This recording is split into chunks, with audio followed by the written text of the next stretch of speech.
Hello and welcome to Wytchwood. This is Jewel Smith, and I started playing this when it was released on December 9th. But yesterday, instead of playing more Wytchwood, I was playing Stardew Valley with Team Trash Cake, Stella and Sulfur. We play on Fridays, usually, if all three of us are available. We are living in 3 different countries and 3 different time zones, so it doesn't always line up. The stars don't always align, but they did yesterday. So we played some Stardew Valley. I don't usually stream on a Saturday, but I am just so incredibly excited to play this game that I'm going to play some today. I shouldn't say I first played it on December 9th. It had a free demo on Steam. I think it was back in October, and I tried it out, and I really liked it, so I've been eagerly awaiting the full game release. Right now I'm playing it on PlayStation. I have a PlayStation 4, but it is available for PC on Steam, GOG, Epic Games. It's also on Nintendo Switch, Xbox, and PlayStation. So, all the platforms. Which is cool. Sometimes games will drop on one platform, but not the others until later, you know. It'll come out on PC and then maybe come to console a year later or something like that. But no, this is available on everything right off the bat, which is super cool. And if you do play on PC, last time I checked, you could get $2 off. The game's price is $19.99 in US dollars. On Nintendo Switch, Xbox, and PlayStation, but over on Steam, GOG, and Epic, it was $17.99, so it's a good time to snatch it up. I love the art style, I love the music, I love the game mechanics. I am one of those weird people who I love playing games like Fallout, Skyrim, God of War, Wolfenstein 2, you know, all that kind of stuff, Horizon Zero Dawn, BioShock, but I also really love playing puzzle games and indie point-and-click adventure games and stuff like that. And this game seems to be kind of somewhere in the middle between those two things. There is a bit of an adventure role-playing aspect to it. There are creatures, not really combat, but you don't have a sword, but you do use spells or you craft items that help you to deal with enemies.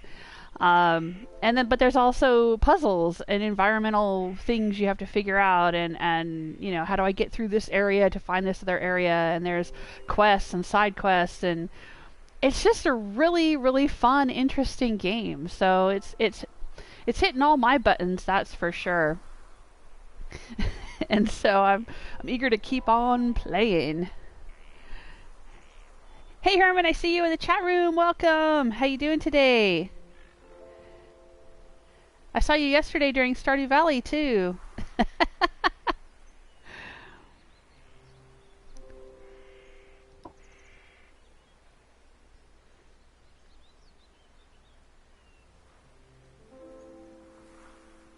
I hope you got a good night's sleep. Ooh, it's raining. Alright, let's see where we're at with this game.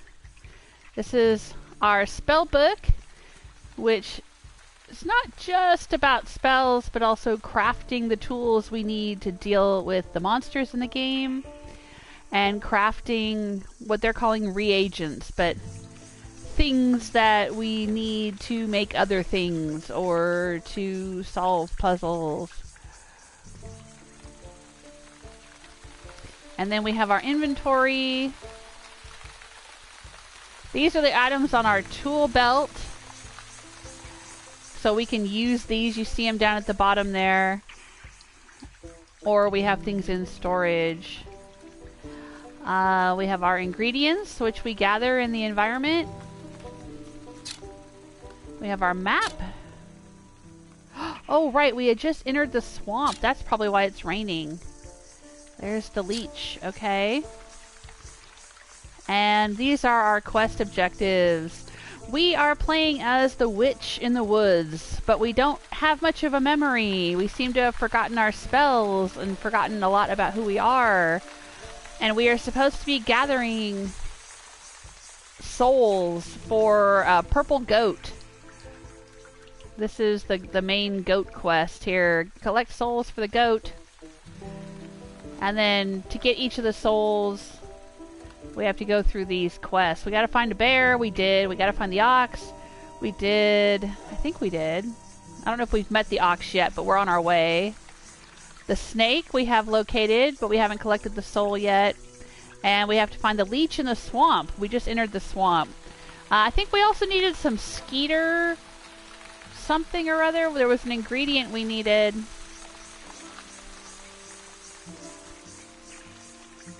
Yeah, Skeeter snoots. We need Skeeter snoots. I think that's what they're called. Yeah, right there. To make a sewing kit. And then we need the sewing kit in order to make a doll. We need the doll in order to deal with some enemies, some goblins and bandits, in order to complete some quests. Oh. But I'm going to turn down the audio again. That rain sounds kind of loud. Yeah, see, now it went back to 100 again. I turned all this down. When I started the stream, I turned all this down, and now it's back to 100 again. Okay, that's... I'm gonna have to have a word. I'll go find the developers on Discord or on Twitter and let them know, like, could you guys maybe change this? Oh, there we go. Now it goes back down to there. Alright. There we go. It's still kind of loud.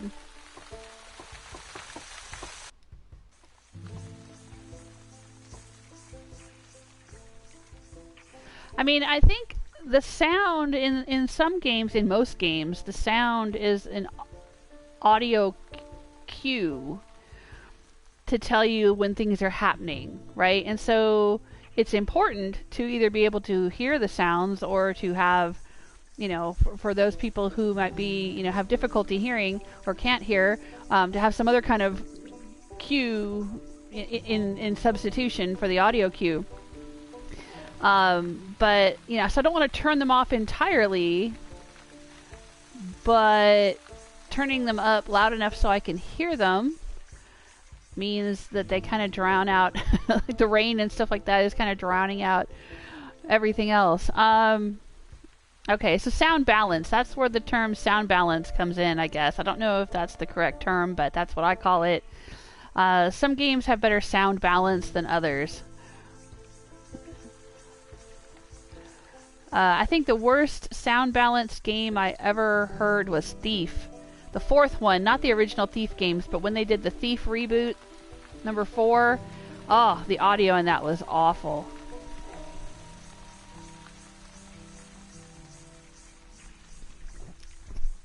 Things that were far away sounded close up.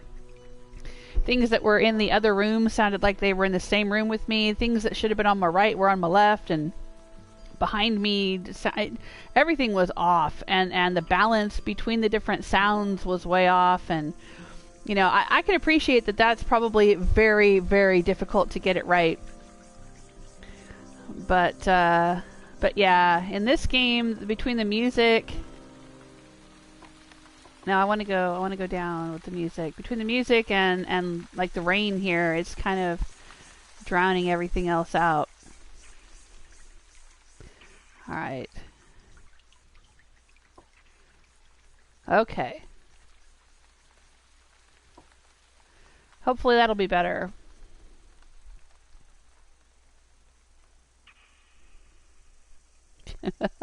Herman's saying not much has changed in one day. He just got a day older. Yeah. One day more. Another day. Another destiny. Hey, Michael. How you doing? How you been? Oh, I bet those are the Skeeters we need over there. Let's use our witch sight and see if we can figure out. Ah, They are weak to the bait stick, and we just happen to have one of those.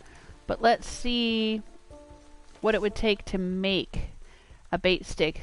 We use our witch site, and when the witch site tells us we need things, then it unlocks our memories. It adds another page to our grimoire and unlocks our memories. So here, the bait stick needs toxic thistle, which is in the swamp. Needs twigs. Okay, yeah, those are all over the place. And needs meaty morsels. Okay. Well, let's use a bait stick. Right here, maybe? Is it gonna come back? I'll see if it comes back. Yep, here it comes. Oh, and we got it. We got a dragonfly wing. We got bug Ichor. Oh, I think we needed that.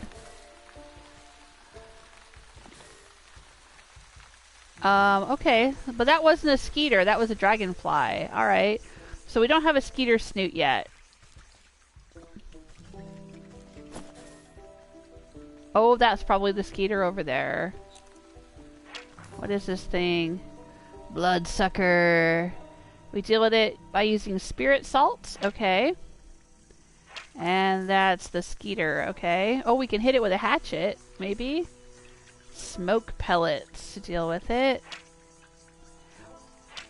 The hatchet is in gray though, so it's almost like we can't do that yet. Maybe it's grayed out. Alright. We do have a health bar. We have 3 red hearts down in the bottom right corner, so it is possible, I guess, to die. Not sure what happens when that, when I run out of 3 hearts. It is possible to heal myself. I do have these mending poultices. But let's take a look here. Okay, the smoke pellets. I can make one. I can make more than one, actually. What do they take? Clay, forest herbs, and frog slime. Alright, let's craft a few of these. Alright, and then we need to find the toxic thistles so we can make that. Alright. The smoke pellets. That's not gonna work on the bloodsuckers though. How do we make spirit salt? Oh, it's down here. We need embalming salts. Oh my gosh. Those come from the swamp and from the docks. Okay. And we need unveiling powder. Yeah, we've got that one. It's over here. We can make some of that. Might as well. I don't know if I should make a jar or not. Let's wait and find out. Hey, Stella! I see you in the chat. How you doing? Oh, Michael's saying all is quiet here. Yes, it is. It is a quiet day. I'm in a pretty good mood. I got a good night's sleep. My husband got a good night's sleep. I'm in a good mood. We got some good news. We were kind of worried about some health issues and got some good news. So I'll take it. For today, everything is fine.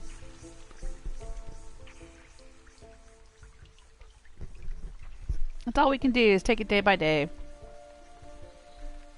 I'm trying not to worry about the past. I'm trying not to worry about the future. It's hard. But right now, we're right here together. We can play Wytchwood.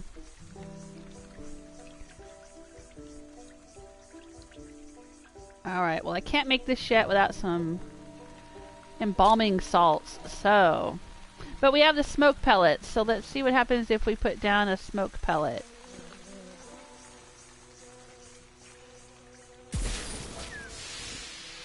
Alright. Oh, and then we have to use the hatchet to kill it. I see. Okay, I get it. I get it, okay. So see, we wait... Oh, we finally got the Skeeter Snoot. Excellent. So we wait till they come close. See, he's got little skulls over his head. He's on to me.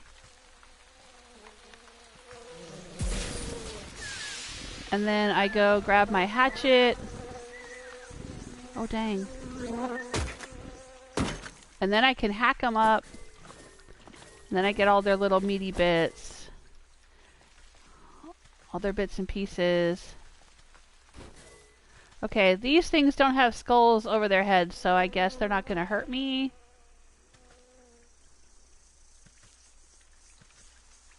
Alright. Okay, we need to clip that with shears. Grab the twine. Excellent. Oh no, they're respawning. Alright, let's get out of here. What is all this? I need a trowel to scoop this muck. Well, I have a trowel. Ah, clay. Okay, I could hack off some of this bark with a good edge. A logger's hatchet will work. Okay. Ooh, what was that? What is that thing? A poisonous newt. Oh, okay. I need another bait stick. Okay, well I don't have a bait stick right now. I don't think. What do I need to make a bait stick? Yeah, I still need... Okay, right. Toxic thistle. Toxic thistle. There's so many things to juggle. There's this that needs that, and that needs this, and oh my gosh. I can barely hold it all in my brain. But I think the UI here, the user interface, is decent. It helps. It's very helpful.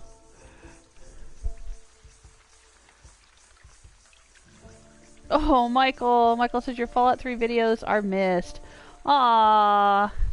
Yeah, I'm starting to catch up a bit on Fallout 3. I streamed a little bit of Fallout 3 on Twitch again last week, I think it was. But yeah, I mean, I've been playing Wytchwood and I've been playing Stardew, and so I haven't had time to edit any more Fallout videos. But I did stream a little bit of Fallout 3 over on Twitch. There should be a couple archived live streams over there that I did recently. But yeah, I'll be doing some more of that. I'm going to be playing Wytchwood for a while. And then I'll be back to editing some Fallout 3 videos and live streaming some Fallout 3 on Twitch. I mean, the full live streams are on Twitch, and then they get edited into videos for YouTube. But they're archived over on Twitch for up to 60 days. Sometimes longer if I save them. If I don't get a chance to edit them, then I save the full live streams for longer than 60 days. But yeah, we'll get back to a little bit. I'm working on one Fallout 3 video right now. The second part of Dunwich, the second part of the Dunwich building. I kind of left Dunwich on a cliffhanger. I'm sorry about that. Yeah, it's been real busy. And of course, it's the holidays. There's also a lot going on with, putting up the tree and doing some shopping and baking and hanging out with family and stuff like that. So, yeah. But I'm going to keep working on it.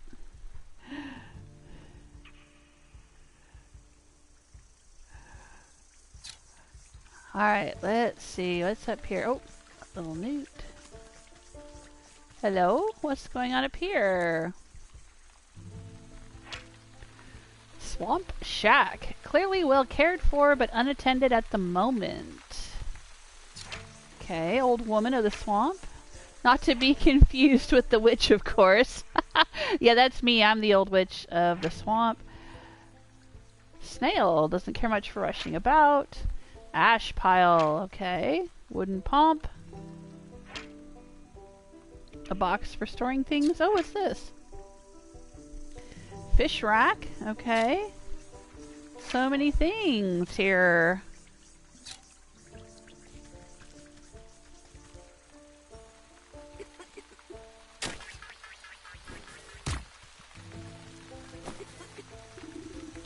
Ooh, the old woman says, "Who's there? My eyes have gone milky. Please come a little closer, sister." I don't believe we've met before. Why do you call me sister? I don't need sight to see someone who's also signed a dark contract. Ooh. The woman looks blindly through you, though you can sense her focus. Contract? So you've had dealings with that damnable goat too? What sort of pact did he rope you into? Oh, you know how it is. I was young, and he weren't no goat when I knew him. Oh. We used to dance naked under the blood moon and raise the dead to frighten dull country folk. Ah, but it's ancient history now. Yeah, I knew he was a devil. I knew it. Dance with the devil in the pale moonlight. Old age comes for us all, and eventually you've got to hang up the sacrificial dagger and settle down into the comforts of retirement. I was gonna say, yeah, I know, but I'm not ready to hang up my sacrificial dagger quite yet. I know the feeling. I miss my cozy chair and little fireplace. Seems like a fine spot you've got here. Well, it's not all posies and pumpernickel. She clutches worriedly at the moth-eaten blanket in her lap. What's rattled your bones? Maybe I can help. It's my dear old husband. Handsome chap, although a bit clumsy. He had a tumble trying to weed out some swamp traps from the yard. Awful things like to snap at your toes when you're not looking. Anyways, he twisted his ankle pretty bad and went off to the sick house to have it looked at. But that was a few days ago. He should have been back by now. Oh, I bet he's trapped by the leech. And these legs haven't worked right in decades, so I can't even go check up on him. I've been so worried, I even thought about making another contract. Don't you dare. You just wait here. I'll go find him and see what the bother is. Thank you, sister. The sick house is down the road to the west. Be careful of the critters along the way. They've got a taste for blood. Oh, wow. Alright, we've unlocked the Leech quest line.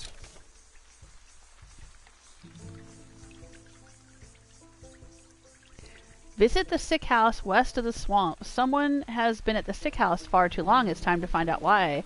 Okay.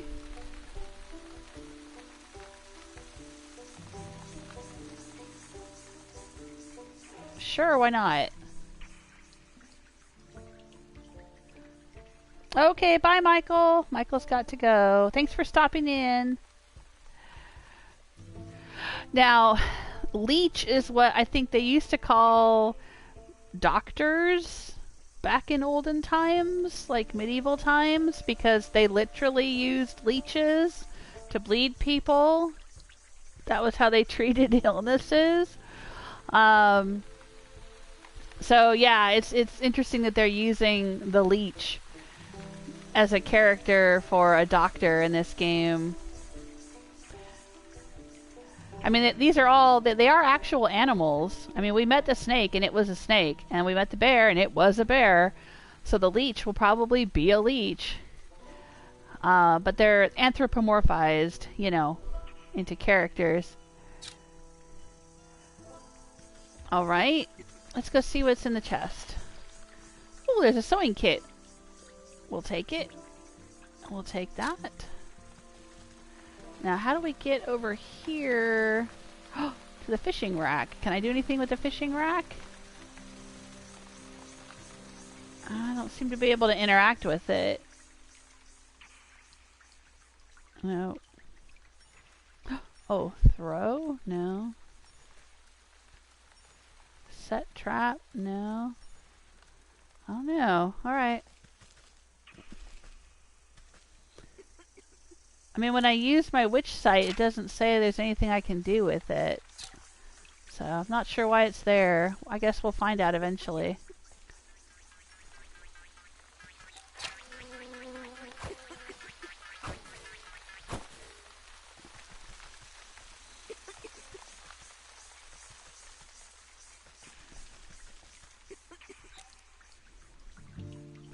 Ooh, what's that? A drake. Not a full-grown dragon, but just as mean. We need to offer a Snackrifice.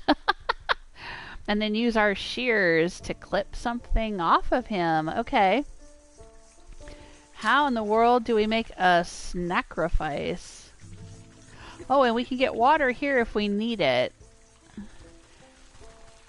We can make jars and collect water. How do we make a Snackrifice? Alright, soporific potion, a roast beast, and some magic paste. Okay.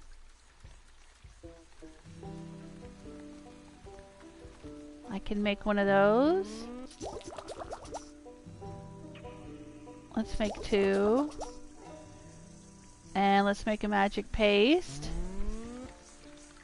Yeah, do it. There you go.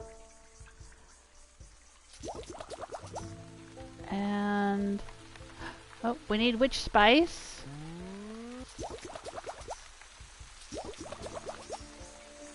And then we'll make some roast beast.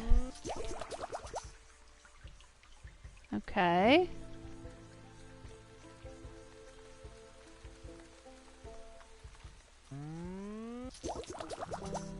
Ooh! Alright.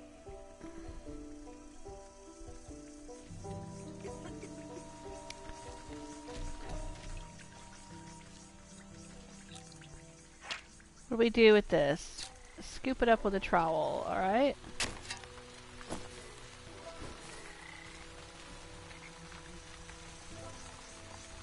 Ooh, mushrooms! Yeah, I was running low on these. Oh, I don't know if I like the look of that thing. Totem, eerie, somehow manages to make the swamp even less inviting. And what's up here? Rising bodies. Plant growth throughout has lifted this body almost to standing. Still dead though. Oh, I don't care for that. And frogs and embalming salts. All right. To brine the dead is harder than it might seem. Propped up body. The thistles nourished by this body have grown strong enough to raise it up once again. Alright, but it doesn't look like we can interact with the corpses. Watchful corpse. Eternally destined to be mistaken for a bridge troll. Thistle threaded body. There is no rest to be had here.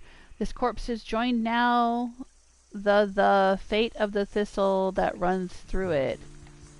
Oh, it probably is meant to be this corpse is joined now with the fate of the thistle that runs through it. Typo.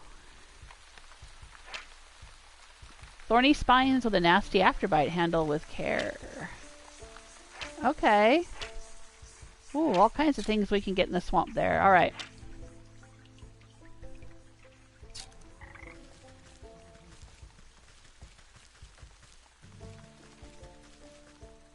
Alright. Have we been here before? No, we're coming around on the other side over here. Oh, there's something down here.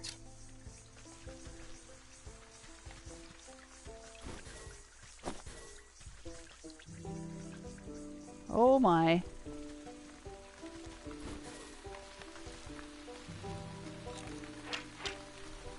Another rotting stump. Okay, and what is this?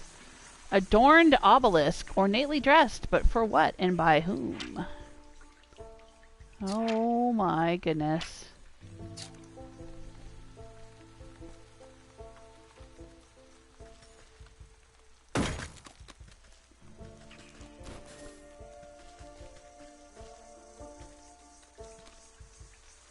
A place of power, but to what end?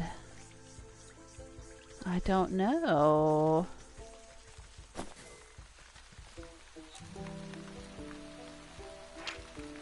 Alright, swamp mud. Oh, I think there's some toxic thistles over there. Okay.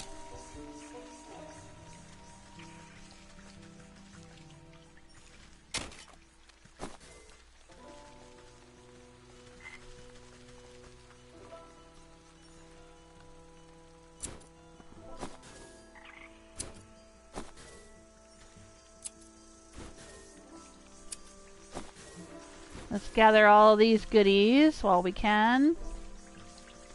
Gather ye rosebuds while ye may. Oh, here we go. Let's grab that.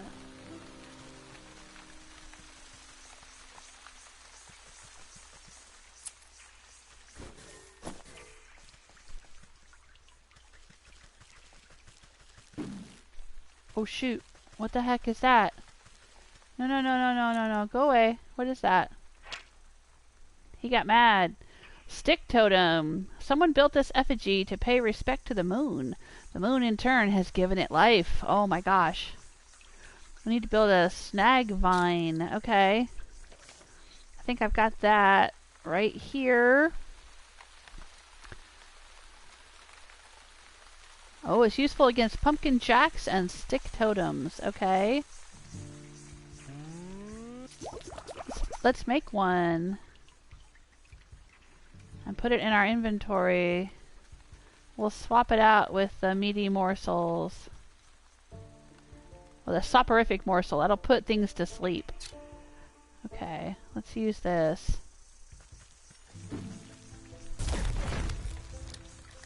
Ooh, what do we do now?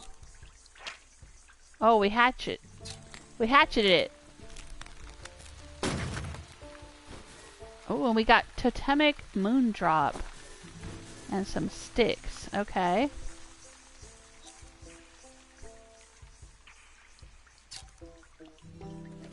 Ooh, I like this swamp. The swamp is cool, but kind of scary. Alright, this is part of the snake quest line here, I guess. And what is up here? Rotten Aperture. Well, that might be a fast travel point. Let's go check it out. Oh, there's some nasty skeeters there.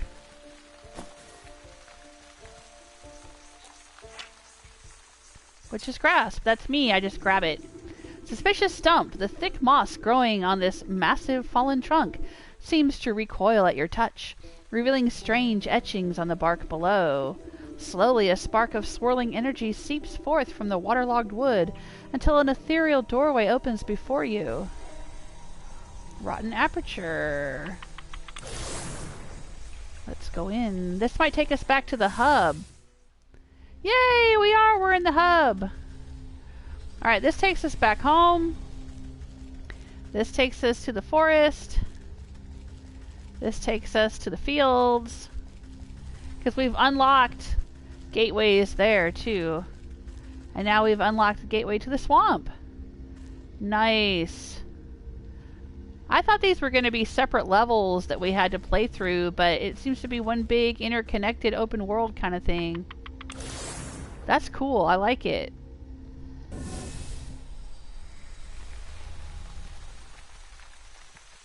Oh, that's another one of those totem things over there. And I don't have any more Snagvine. Oh, what's this? A blue feather. Just sitting out here surrounded by candles. Sure, as you do. Let's grab this stuff.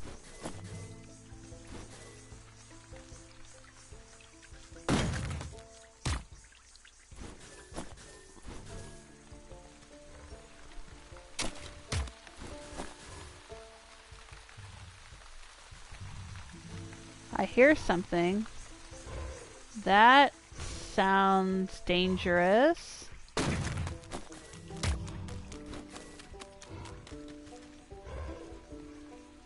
Alright, let's see what this is.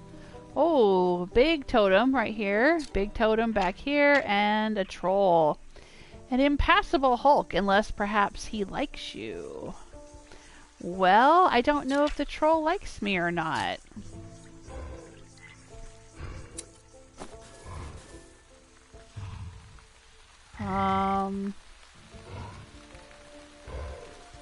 It doesn't say that the troll has a weakness to the soporific morsels or anything like that, so this probably is just here to keep us from moving into that area until we've done some other portion of a quest line.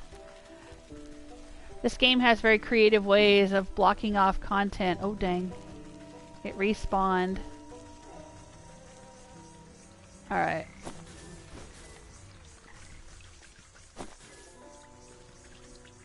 Alright, let's head into this super creepy swamp up here. and see what's going on. I hope these bodies don't all come to life.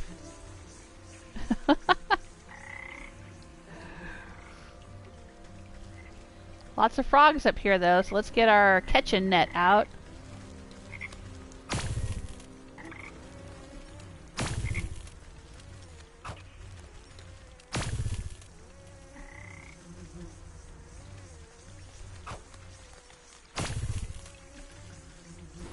Oh, we'll grab the embalming salt, sure.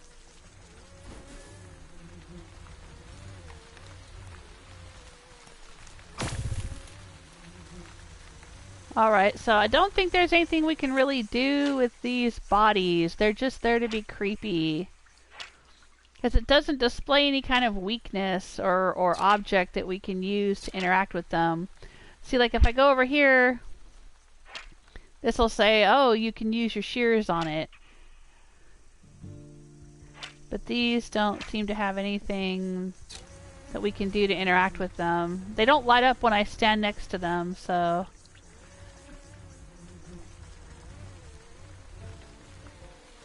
They're just there for decoration.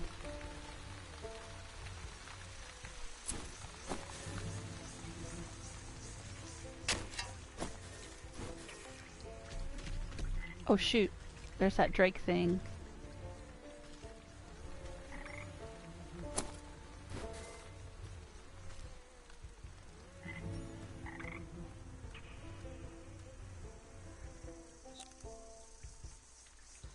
Okay, that's nothing, that's nothing. The Drake. Okay. Let's see the map. We're up here. Okay, it doesn't look like we can go any further north, maybe? No. Okay, let's back to that lady's house. Oh, I see. There's a big skeleton here. Maybe that's the dragon mommy or daddy, and the Drake is the baby? I don't know. But, okay. We're gonna use... Oh, I've already got it in my... We're gonna use this Snackrifice.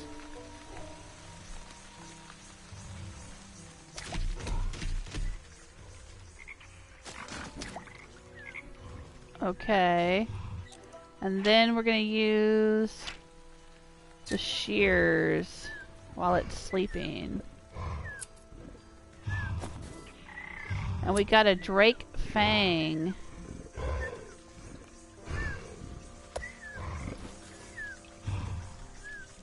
Is there anything else around here that we can do while it's asleep?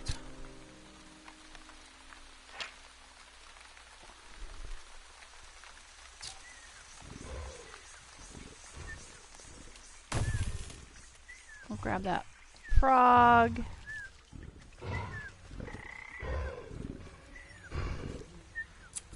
Oh, can't get anything more from it. Okay.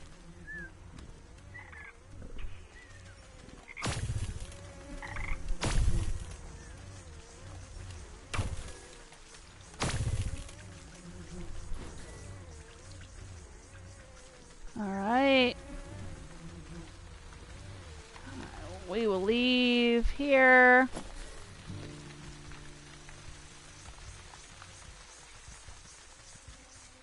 We will leave the dozing Drake and come back here.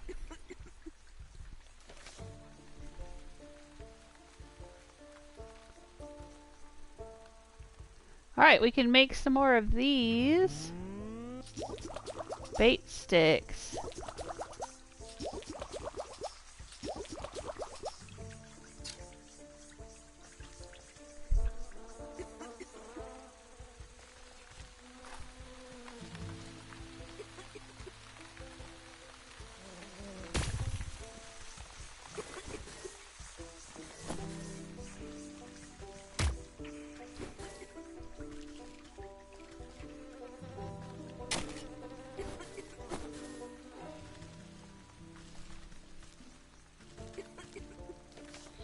Let's see if I have some water in my inventory. I have a little bit. I have a little bit of water. So maybe I want to make some more water.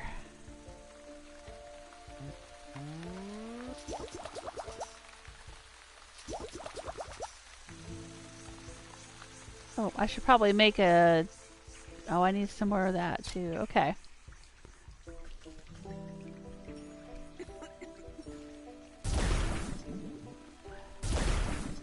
There we go.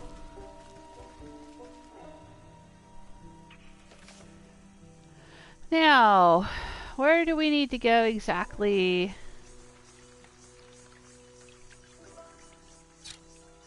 To continue on with the quests. Into the Darkwood. Don't go in. There's absolutely no good that can come of your being there. Okay. And we gotta go this way to deal with the snake and the leech. Okay. Alright, well let's go that way then.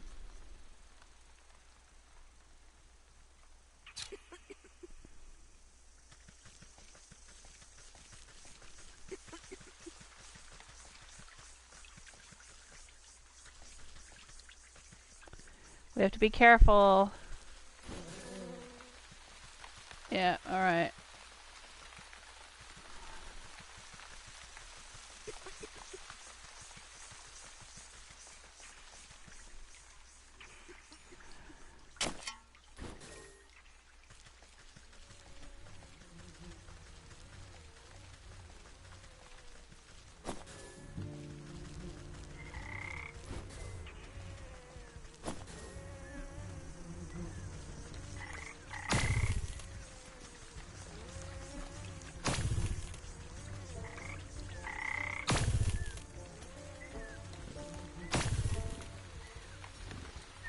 Oh, he's still sleeping.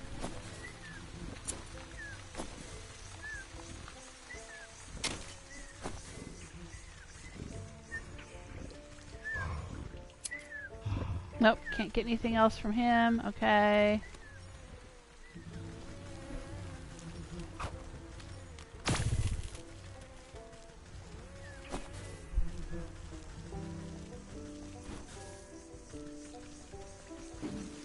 Oh shoot, another one of those.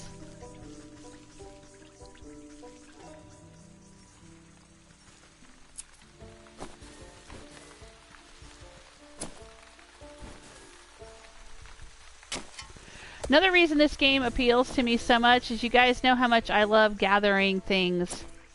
I love scavenging.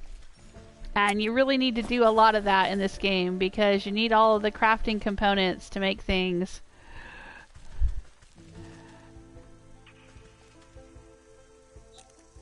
Alright, so where do we need to go here?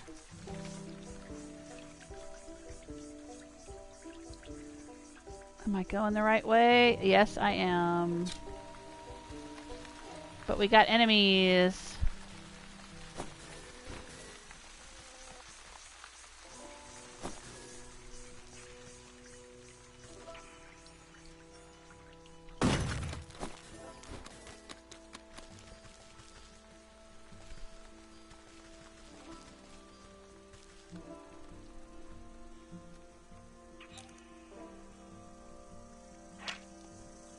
Oh, bait stick.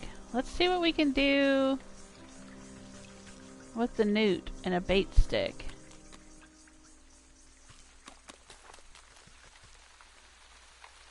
Come get the bait stick, Mr. Newt.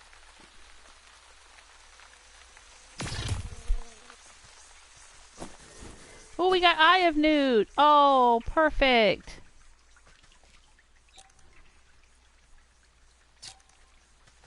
That's awesome. We got Eye of Newt.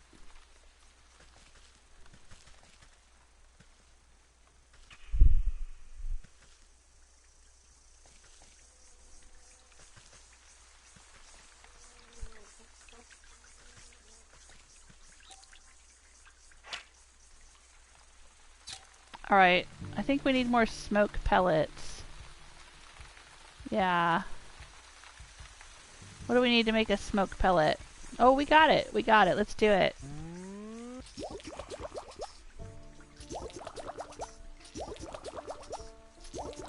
We need a lot of those Skeeter snoots, so let's do it.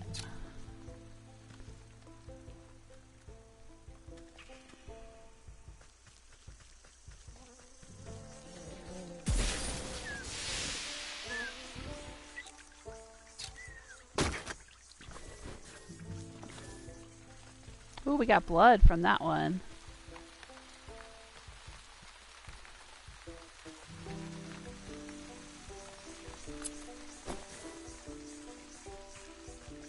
I'm just gonna kind of sneak past that totem thing.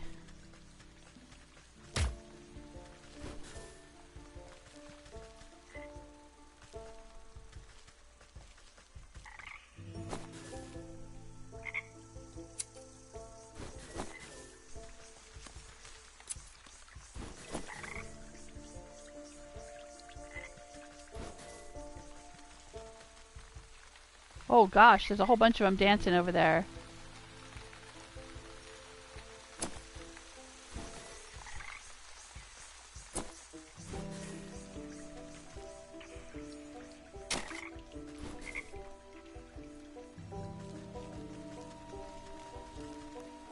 Ooh, to the sick house. I'm just trying to grab the frogs here.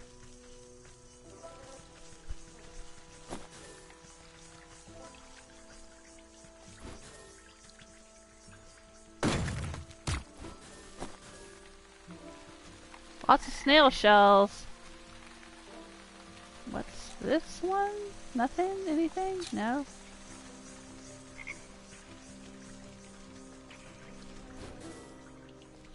Look at them all dancing over there. They're going crazy. They're having a rave. Dancing totem. These are strange to begin with, but this one especially so. Eerie effigy. Such constructions are strange, but this set especially so. Hag shroom. Oddly shaped fungus with an evil odor. Okay. Well, if I try to get in here... Oh, there's a mirror shard. Glistening piece of a broken mirror. You can catch glimpses of things that are not you in their reflections. We need that mirror shard for the snake quest. How are we going to get it? If I get close, are they going to get angry? Are they angry at me? Stick totems. These animated wooden effigies seem engaged in a ritualistic dance. They march in stiff patterns around a reflective piece of glass embedded in the soft ground. You lean in for a better look, just long enough to make out the shard's mirrored surface, reflecting the ghostly image of the moon. You think to reach in and grab it, but the swinging limbs of the dancing totems are too dense and quick. Out of the way, you overgrown twigs! Maybe I can get them to shift their attention to some other glittering bauble. Oh, we need a moonlight globe. Something shiny to trick these sticks. Recipe learned, moonlight globe and glitter bomb. Okay, what the heck? Glitter bomb. Alright. We need a jar for that. And I don't have any more embers. And a moonlight globe. How do I make that? I make it with shiny stones. I have plenty of those. A totemic moondrop. Okay, I have one of those. And a glitter bomb. Okay. So I gotta make another jar to make a glitter bomb. And then I gotta have the glitter bomb to make the moonlight globe. Okay. So let's go back to Granny's house.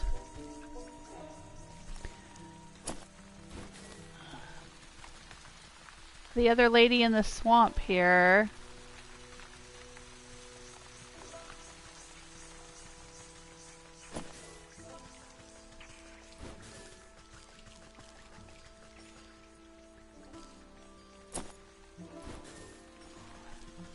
Where's her house at? Am I going the right way? I am. It's right over here. Okay, I'll go up this way.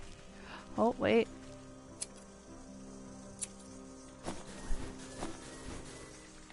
Grab all the things.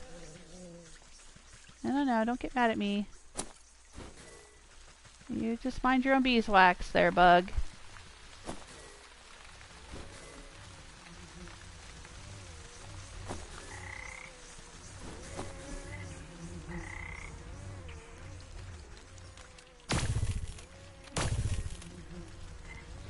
I'm gonna get all kinds of frog goo while I'm here.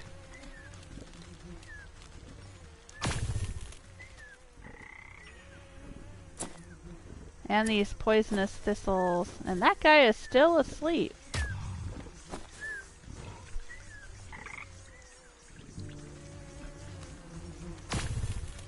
Alright.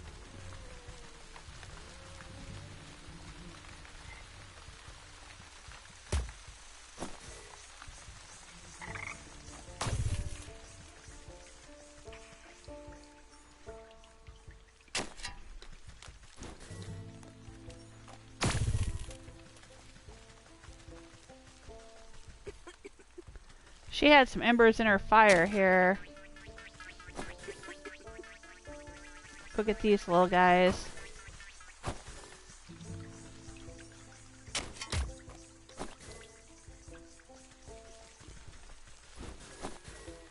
Ooh, more embalming salts, okay. Alright, let's make a jar.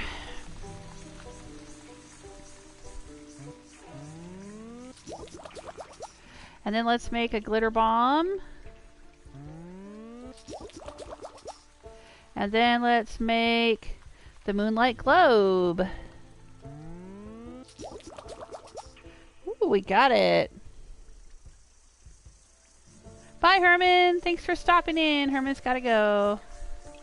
Sure, it's a Saturday. It's the day to go off and do a lot of things.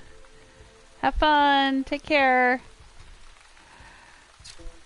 That's why I don't usually stream on a Saturday, because, you know, everybody's got a lot of things to do usually. Myself included. But today I'm just going to take it easy. And play some more of this.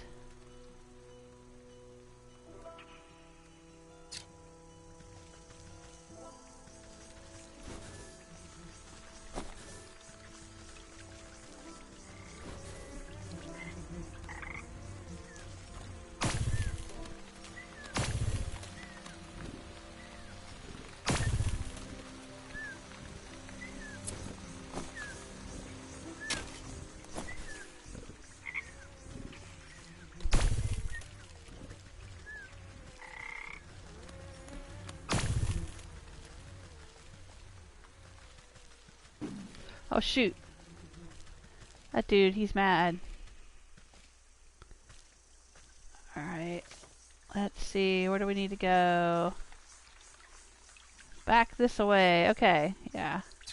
Let's see if we can edge around the angry mosquito.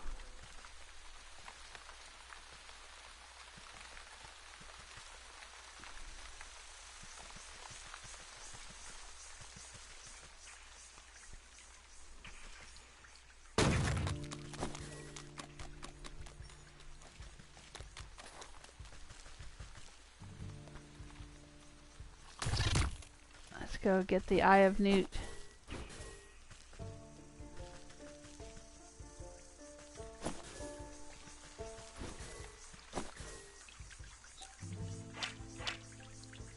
Oh, right.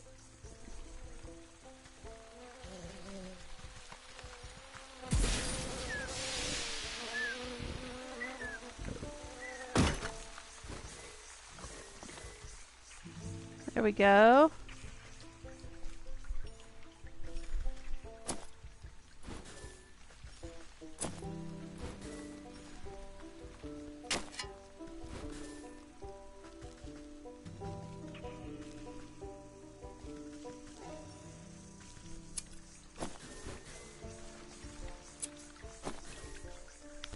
Let's make some more of these sewing kits.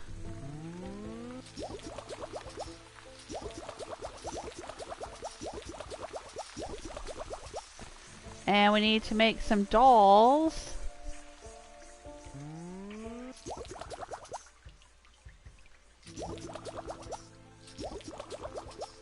Alright. Let's do a Snagvine just for funsies.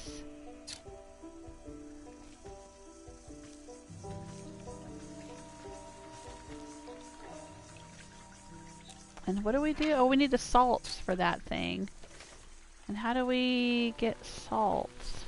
Oh, I can make the salts now. Let's make some. Let's see what we get from these things. We get blood from them. Ooh, a bunch of blood. Oh, because they're little leeches, I guess. Okay. Oh, shoot. That guy, he's mad. We'll just avoid him.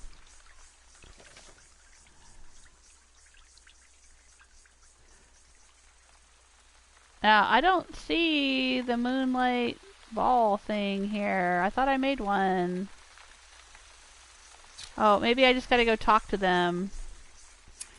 It'll be used in the dialogue, not in the game mechanics. Alright, that's fine.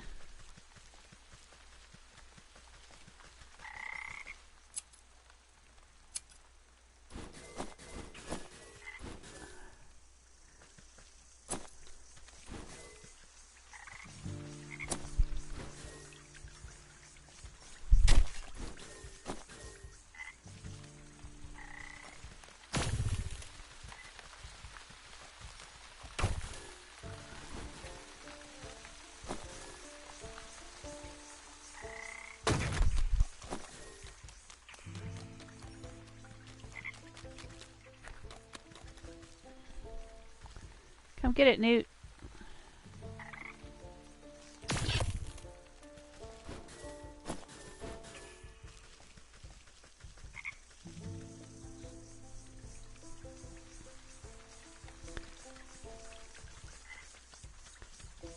Alright. Maybe I can get them to shift their attention to some other glittering bauble. Yes, let's use the moonlight globe. You cast the glowing globe into the ritual circle and watch as the wooden effigies suddenly lose coordination and knock their wooden limbs into each other. You take the opportunity to slip between their tall frames and snatch the mirror shard before their frenzied dance begins anew.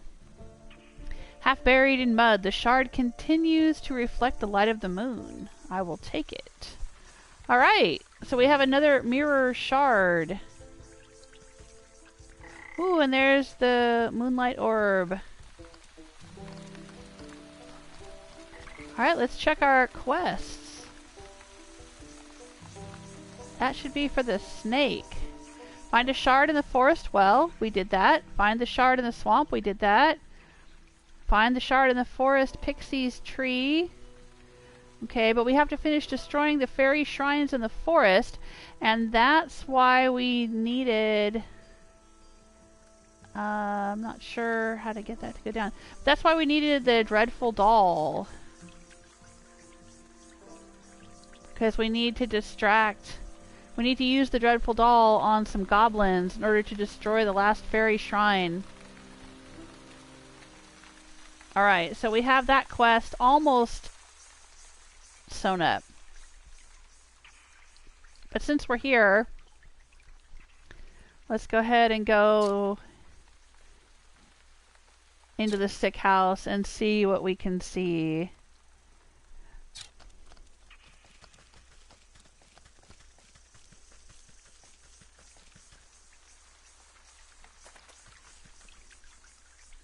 Here we are, the sick house west of the swamp.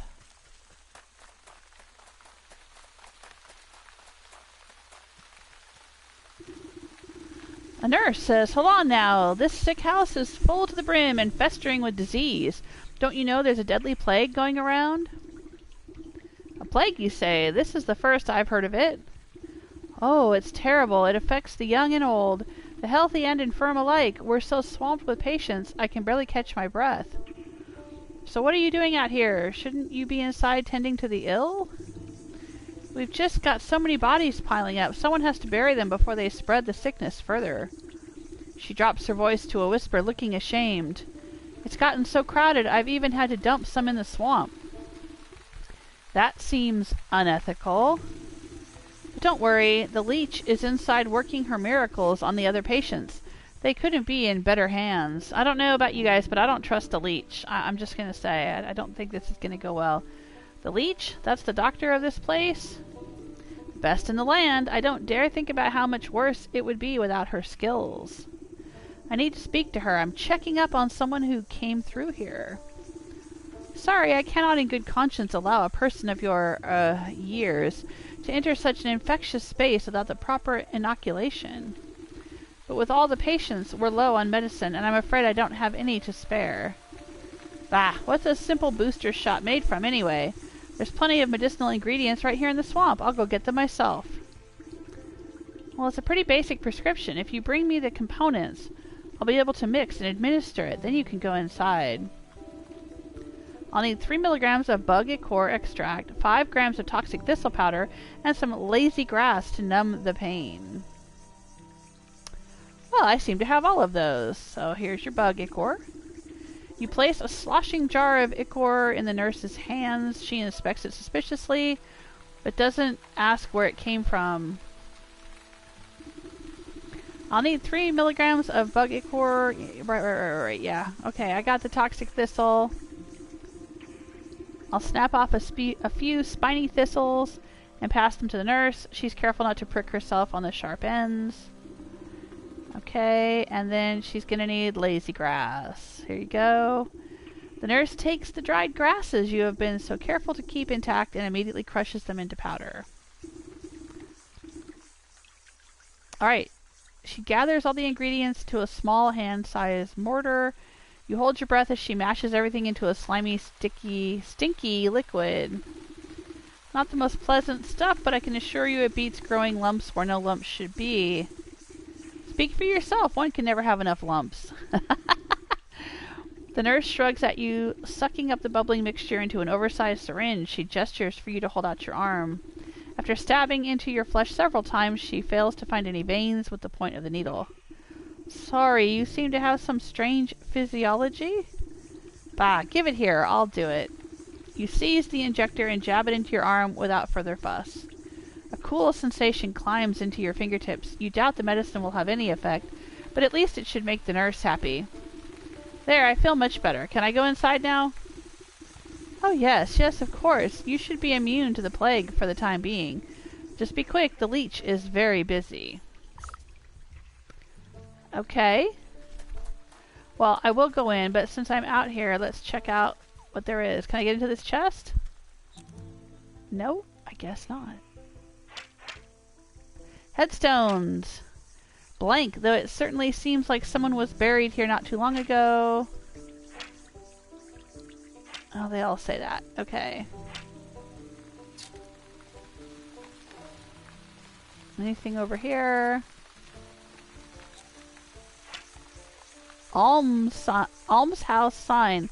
Bring me your weary, your sick. They will be well kept in my care. Okay, sick house door. The smell of sickness settles atop the airs of the swamp. Okay. Nothing out here. Let's go inside.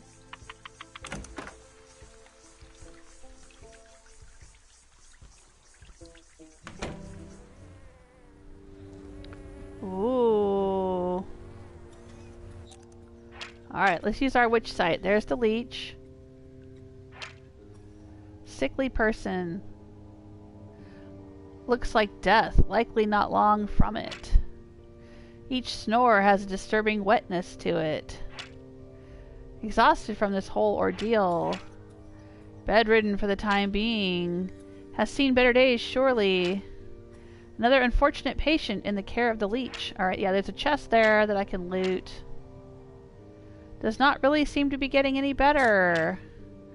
Open-topped barrel. Decent for temporary storage, not as much for retention. A bit greenish around the gills. Aches and pains aren't even the half of it. An unfortunate victim of unfortunate circumstances. Has been here longer than he can remember. Okay. I don't know if I'll be able to get in here.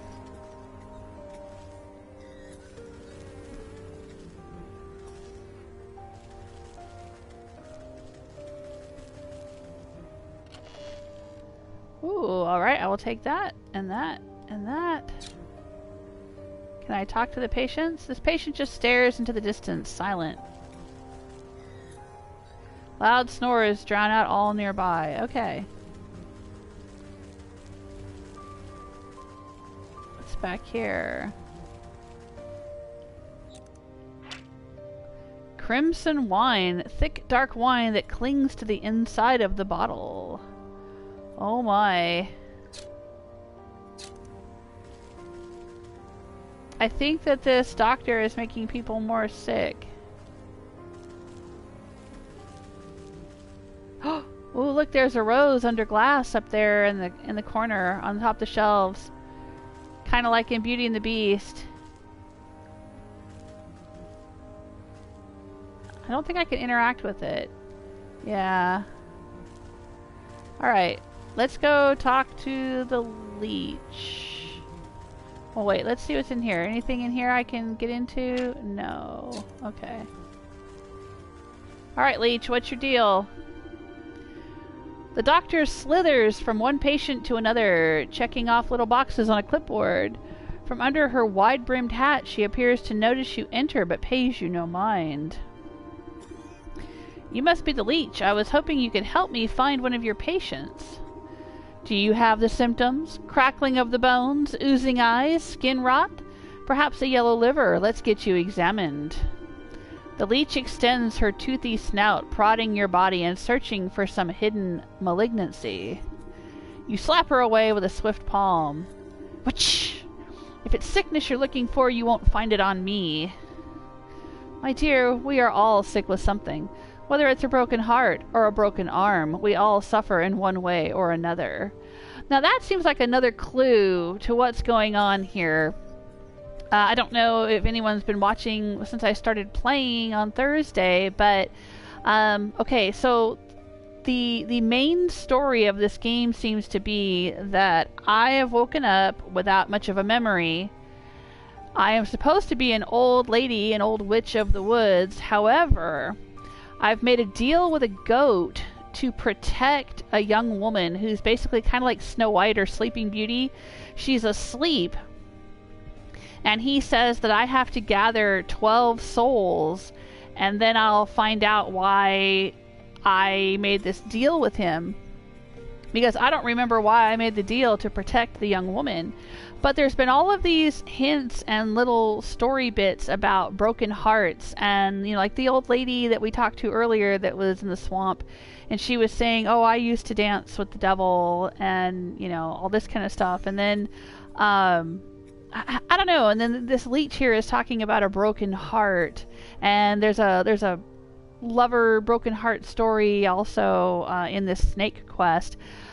I'm just wondering if it's that I suspect that I am actually the maiden who is asleep. I'm not that I went to the goat and asked for him to help me or protect me or get revenge on someone or something, and he put my mind into the body of this witch, and that my actual body is the one that's asleep, the young woman who's asleep. So, you know, maybe I had a broken heart and I wanted to get revenge on the person who wronged me. Maybe the goat is the one who wronged me. Because didn't that other lady say, you know, he didn't always look like a goat, right? So, I don't know. There's so many threads in here, and it's so intriguing, and I can't wait to find out more about the story. What do you guys think? What do you think's going on here?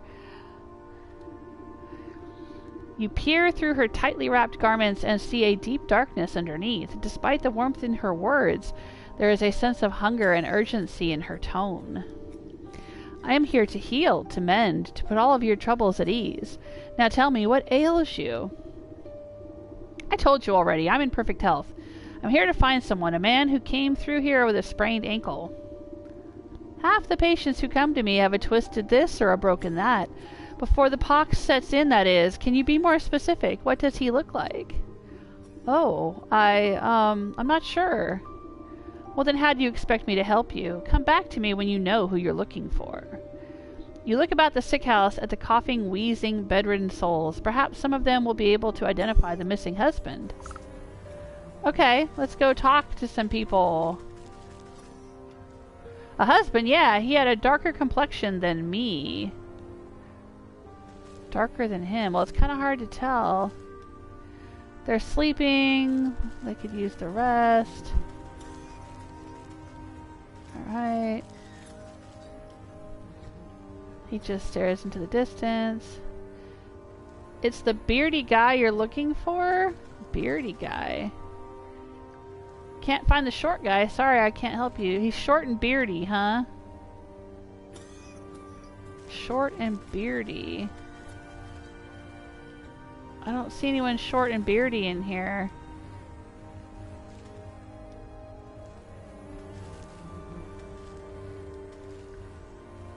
Leave me alone, he says. Alright.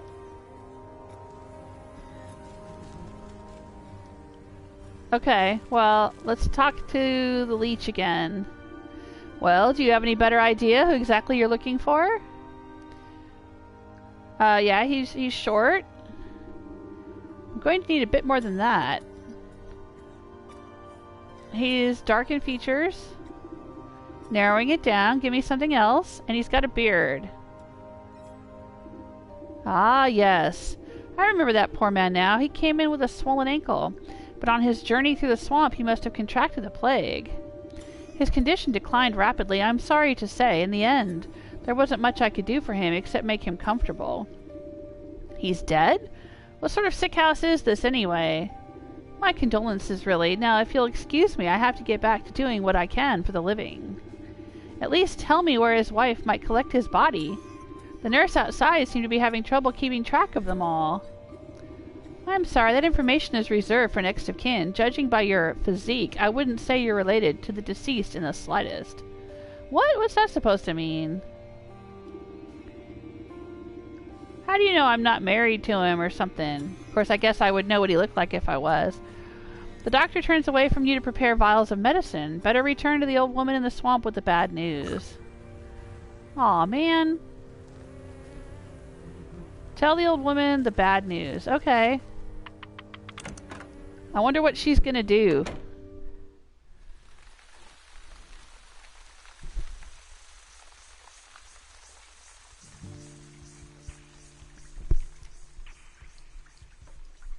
Getting myself a little drink. Alright, back to the swamp. And back to the old lady's house.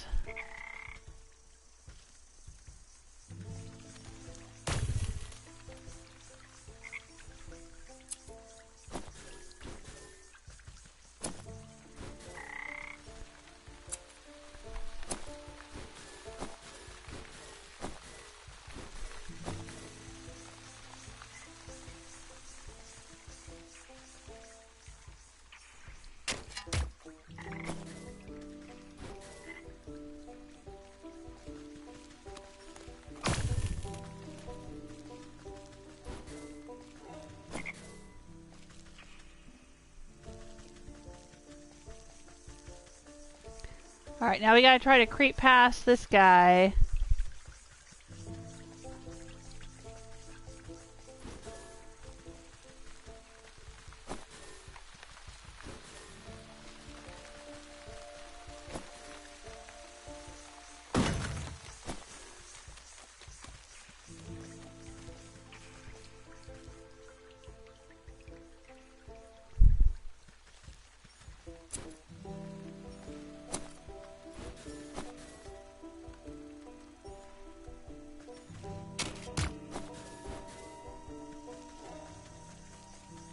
Actually, let's try to get this guy again. Oh, no, he's over there with his creepy friend. Alright.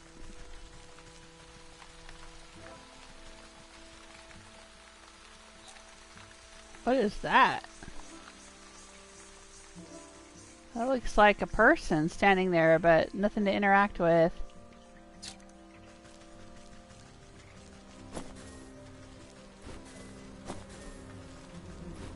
Oh, this is probably where she's been dumping the bodies. She said she'd been dumping the bodies in the swamp. Of course, these all seem like they've been here a while. I don't know. This is a forgotten corpse. Yeah, I don't know. But maybe this is where she's been dumping the people with the plague.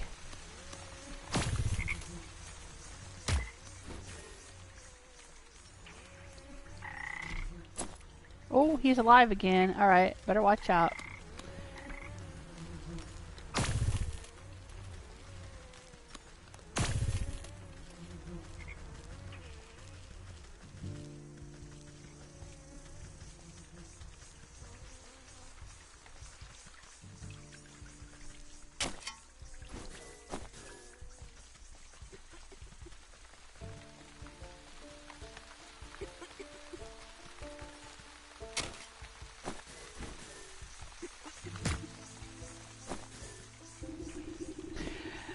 Do you have any news of my husband? He should have been back from the sick house by now. You bow your head in condolence. I'm sorry to say that your husband has passed away. The leech said he fell ill with the plague. Rather than grief, an expression of mild annoyance crosses the woman's face. Oh, what a nuisance. You don't seem that upset by the news. Well, he was getting on in years. It was bound to happen sooner or later. I just didn't think it would be from some measly plague of all things. So, where's the fool now?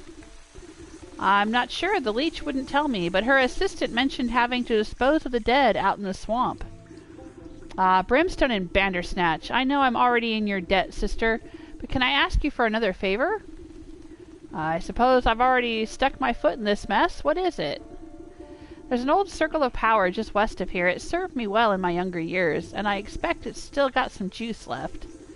I need you to dust it off and fire it up again. I'd go do it myself, but by the time I get there, my poor husband's body would already be reduced to worm farts. What am I to do with this circle? You're an eligible lass. The engravings on the obelisk should explain the rest. Okay. I'll probably need to make a revealing powder, I bet. Let's see here. Do I have what I need to make this?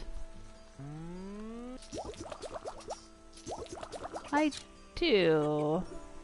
Let's catch this thing.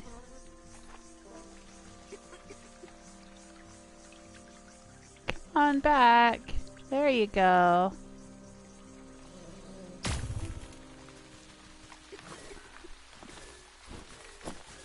Yeah, just get some little ingredients there. Alright. So now we need to go back down, right down here to where this is.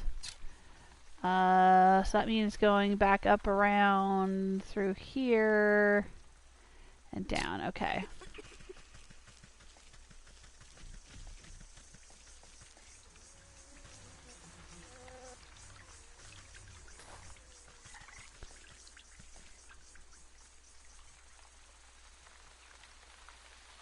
Come on back, Mr. Dragonfly.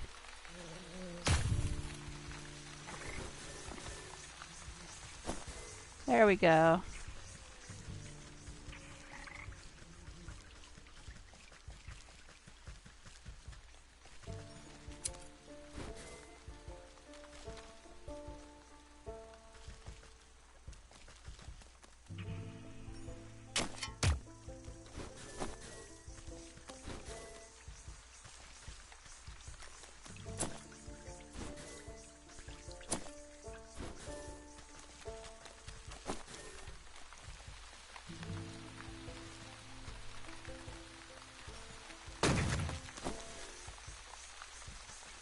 Alright, here we go. We're back at the circle. Circle of power. You brush off a blanket of thick moss and lichen? You know, I don't even know how to pronounce that word. I've seen it a million times and I don't know how to pronounce it. Isn't that funny?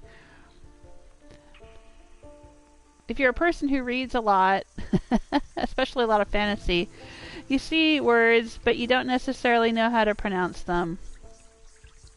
And also, you know, it probably has a lot to do with where you are, because, like, I know there's a lot of words that we might pronounce a certain way in the US, but they're pronounced differently in the UK. Or possibly even pronounced differently in different regions of the United States. I'm gonna look it up. It's lichen. It's not lichen, it's lichen. So, okay, that was how you say it.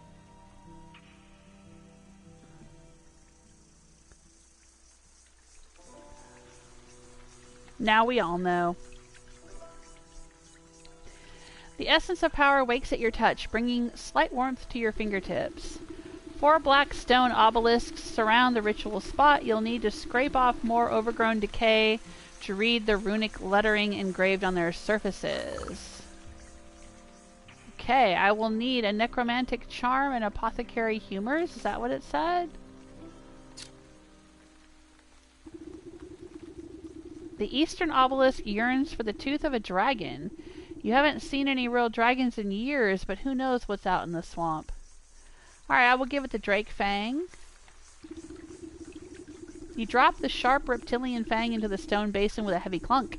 It spins like a top, emitting a high-pitched whine before shattering into fine white dust. Ooh, okay. What about this one? The southern obelisk asks for a collection of bodily fluids to breathe new life into an unliving vessel. Okay, apothecary humors. We don't have that yet. The western obelisk requires a source of undead animation. Okay, we don't have the necromantic charm yet. What's this one want? The northern obelisk calls for proof of the dead. The afterlife is nothing if not bureaucratic. A death certificate from the Leech would fit this bill. Oh, we don't have that yet. Alright, so let's see. We need to make apothecary humors. We're going to use blood, bug ichor, and frog slime.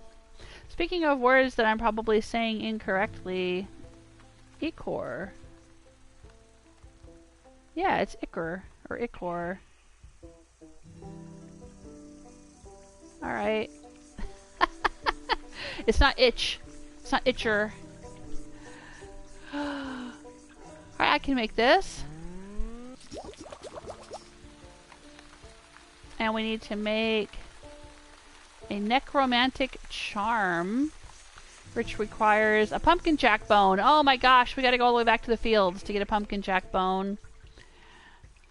We've got the blood, and we need wicker work. Okay, oh, I think I've got wicker work. Yeah, I got wicker work in spades. Okay. Alright, but we need a pumpkin jack bone. And I think... Oh, where's the one? There... Nope, that's against Skeeters. This one. The Snagvine works against pumpkin jacks.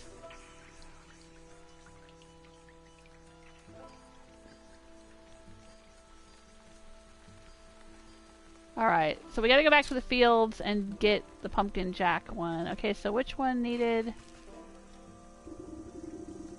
What do they want? Okay, we've got the apothecary humors. Let's give it that one. You fill the bowl with an offering of anatomic liquids. The fluid slowly disappears as if being drained by some unseen thirst until only the wet residue remains. Okay.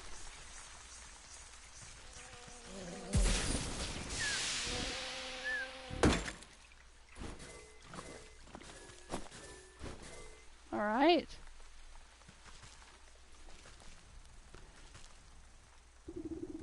So this one needs the necromantic charm. And this one needs the death certificate. Okay.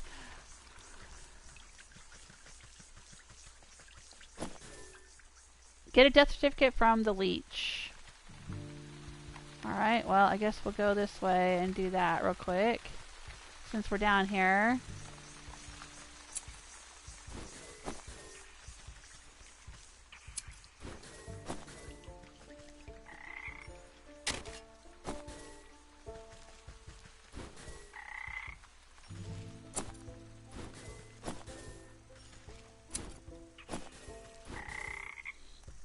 Alright, I want to reorganize my inventory a little bit. I want to put this here, and this here, and this here. Okay, because these 4 basic tools seem to be used a lot. So I want to keep them where I can cycle through them quickly.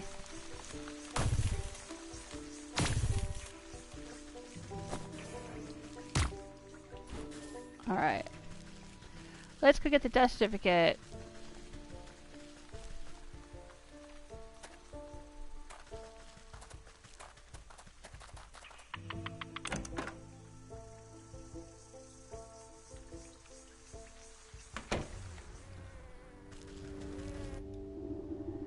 The shadowy doctor prowls amongst the cots, eyeing the weakest patients with a dark hunger. She snaps a quivering tentacle at you as you approach.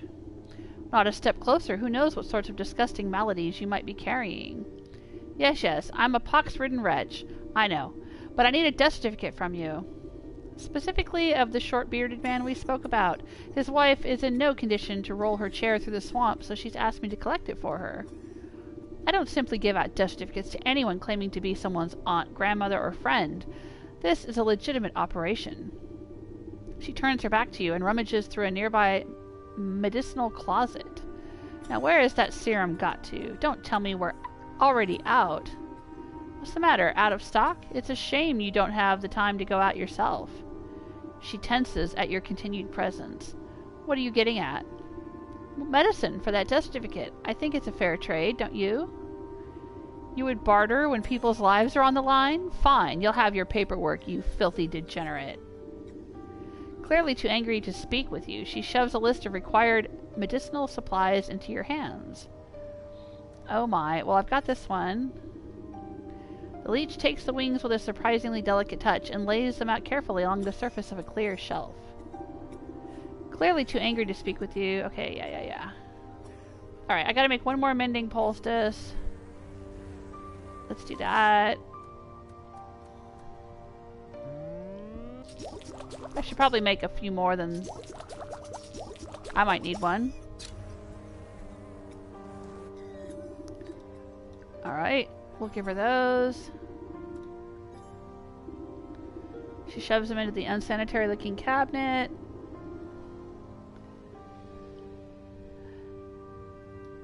And now we need another Skeeter Snoot. Well darn it. Let's go get a Skeeter Snoot.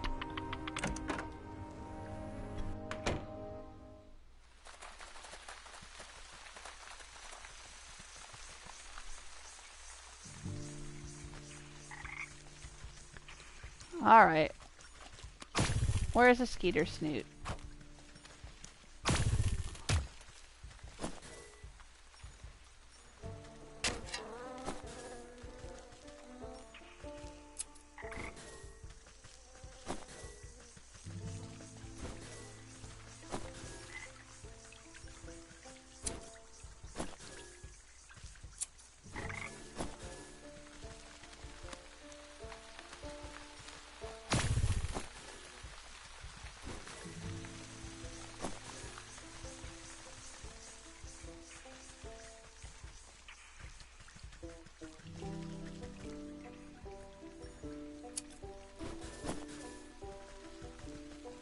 There's usually a Skeeter over here. Yep, there he is.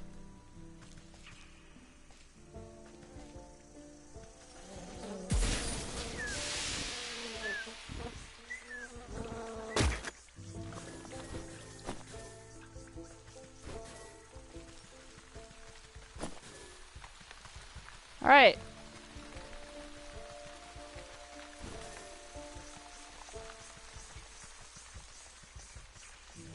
Let's go back.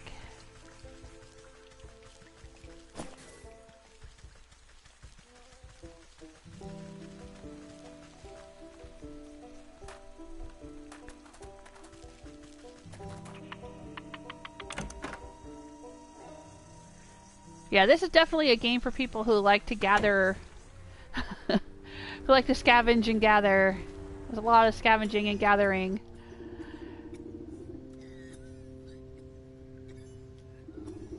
Alright. The leech inspects the barbs before placing each of them carefully into a velvet-lined container alongside other excruciating-looking instruments. I've run your errands. Now I really must insist on that death certificate. There's no need to get prickly. I have your papers right here. The leech extends her moist arm and thrusts a poorly written note into your hands. You shake the mucus from the paper and try to decipher the loopy, illegible scribbles. You're not even sure that the leech spelled the poor man's name right, but you suppose it's better than nothing. Pah, next time I need a doctor's note, I'm better off forging the signature myself. You crumple the note into a tight roll for safekeeping. Alright, we got the death certificate.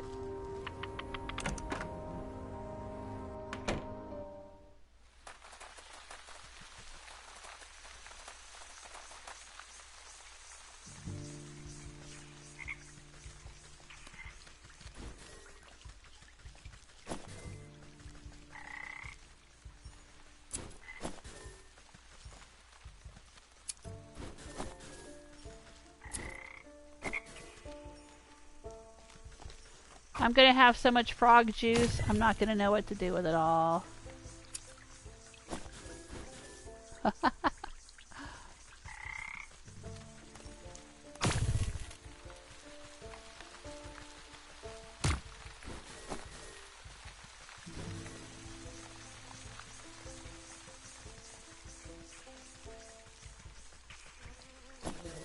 Oh shoot.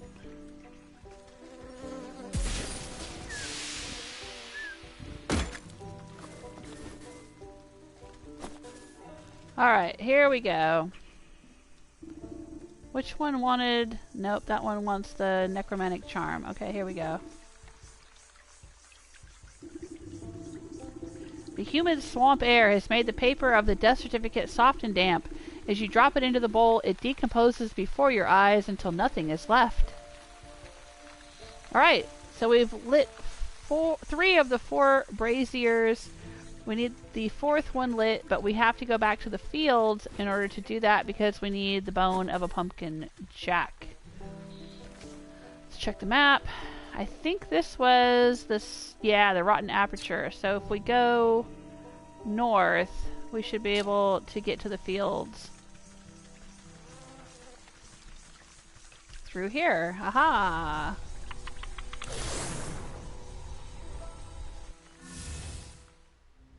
Back to the fields.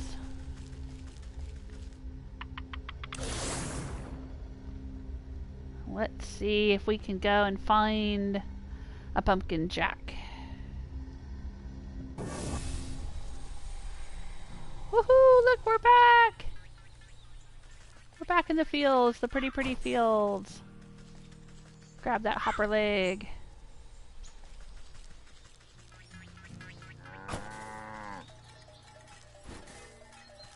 We can get milk from that cow if we want to.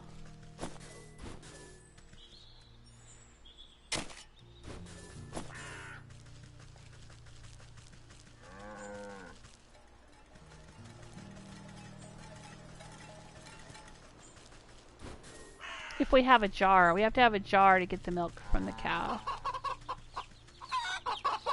Grab the eggs. Not sure what we need the eggs for, but we might as well get them while we're here.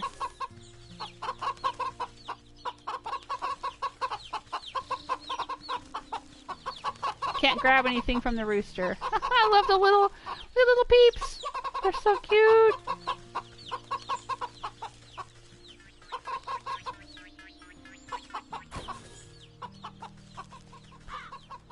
All right.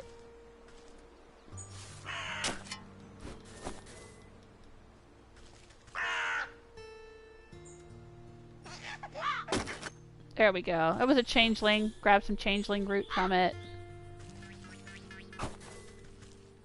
Grasshopper legs. Grasshopper legs. Oh, right! We don't really know what to do with this gnome. A natural tinkerer, but stubbornly refuses to read any instruction manuals. We're supposed to find something to intrigue them with, puzzle them. But I'm not sure what. I'm not sure what we have to give them.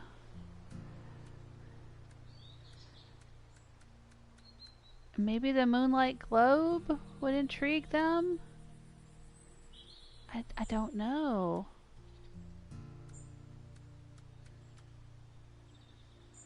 Alright, we gotta find the pumpkin jack though, and I think that's down in the pumpkin fields. Where are the pumpkin fields?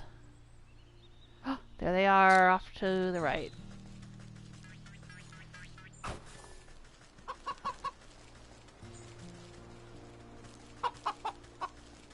Oh, bandits. Right. We get to try out our doll for the first time. The dreadful doll works on goblins and bandits.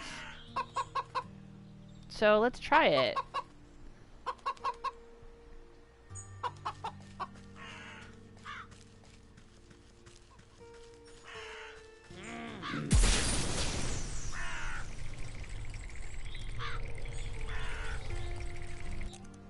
Alright, so what do we do?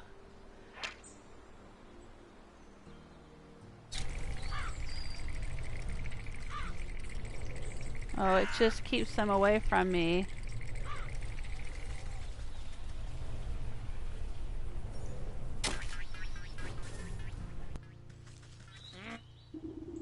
Oh, you peer through the hedgerow and see a ramshackle encampment strewn with plunder. Cut purses and brigands pick their nails with dangerous-looking daggers. I got nothing to gain from this nest of knaves. Better make myself scarce before they see me. You scamper back to the safety of the road. Okay.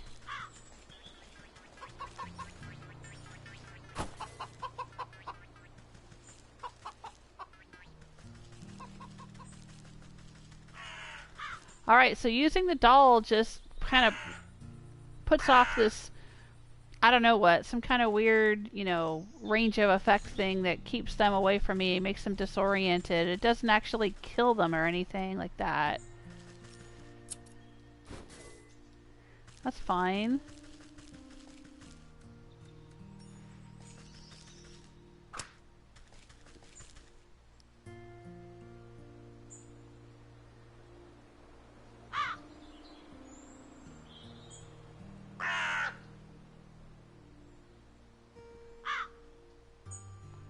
Come on, little bird. There we go.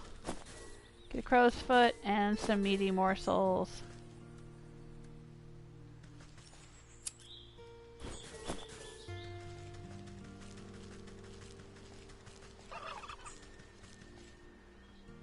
Alright, we have turkeys down here, but we don't know... Oh, right, digestive tablets. Can I make those yet? I need snail shells. Okay, I got that. I have Newt. I got that. And I need goblin snot. Okay, I don't have goblin snot yet because I haven't dealt with the goblins in the forest. So we can't deal with the turkeys yet. But that's fine. We're here to deal with the pumpkin jacks.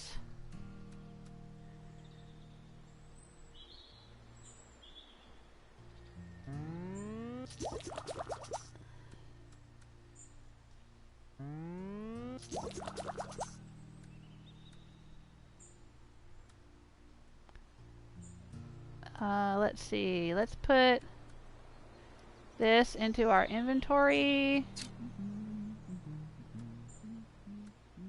And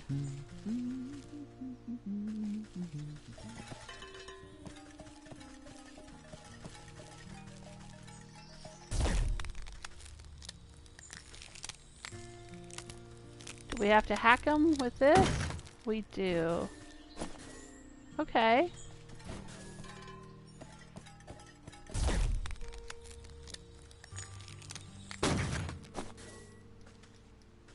Cool. Alright.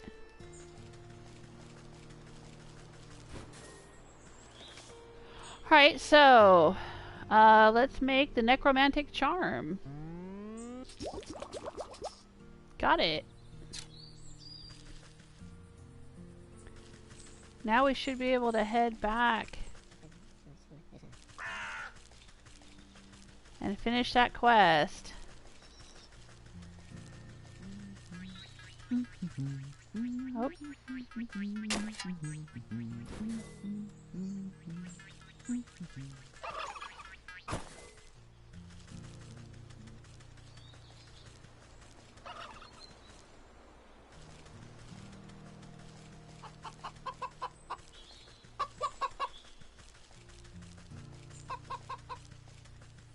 Oh.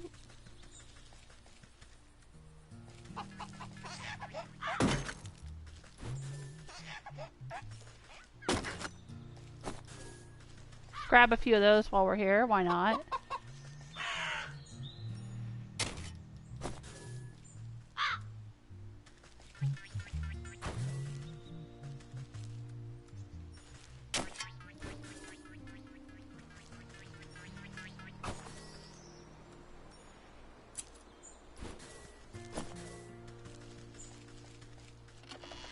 Ooh, some more goodies in here for us. We'll take it.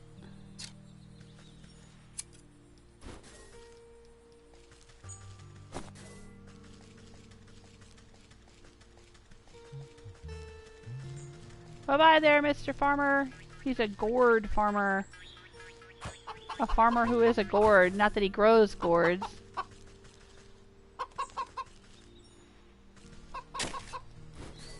Grab some more clay.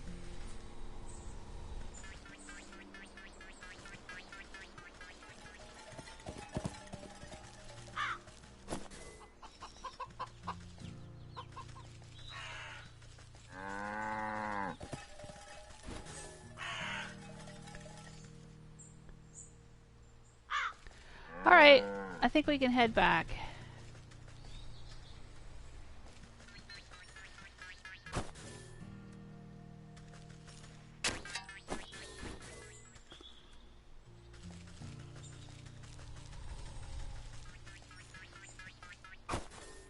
There we go.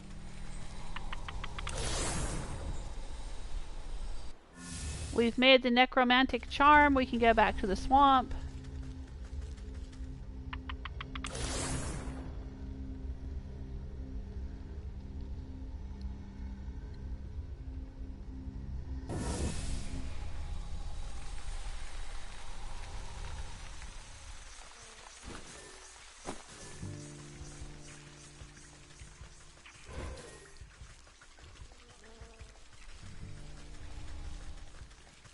I think we gotta go south.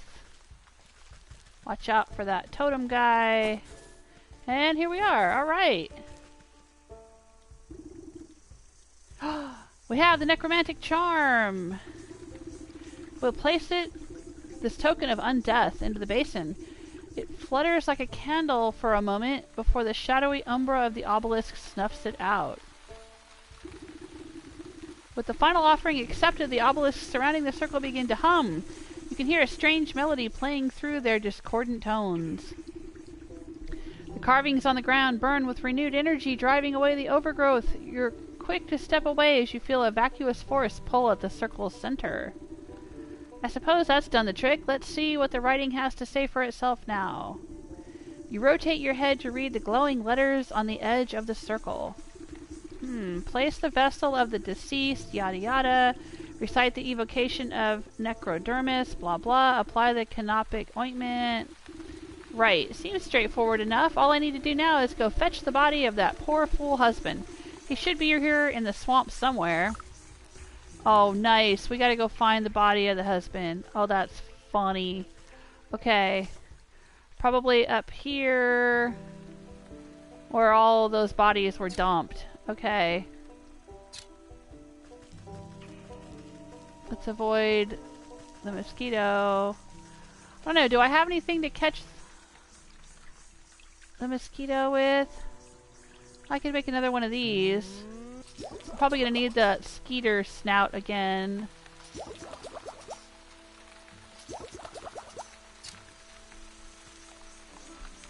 At some point.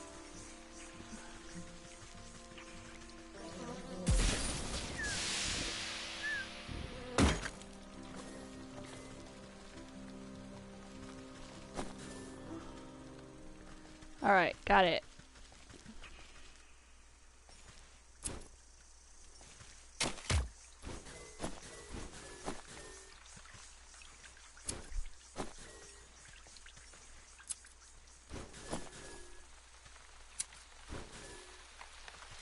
Alright.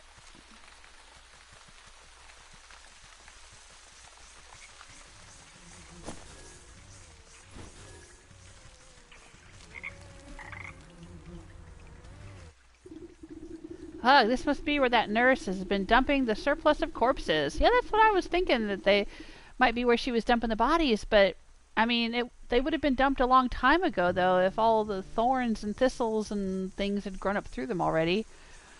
Well, that's fine. Alright, I'm thinking, I'm overthinking it. I need to take a closer look at each one to find the right fellow. Sure. Well, let me catch these frogs first. They're on my last nerve. There we go.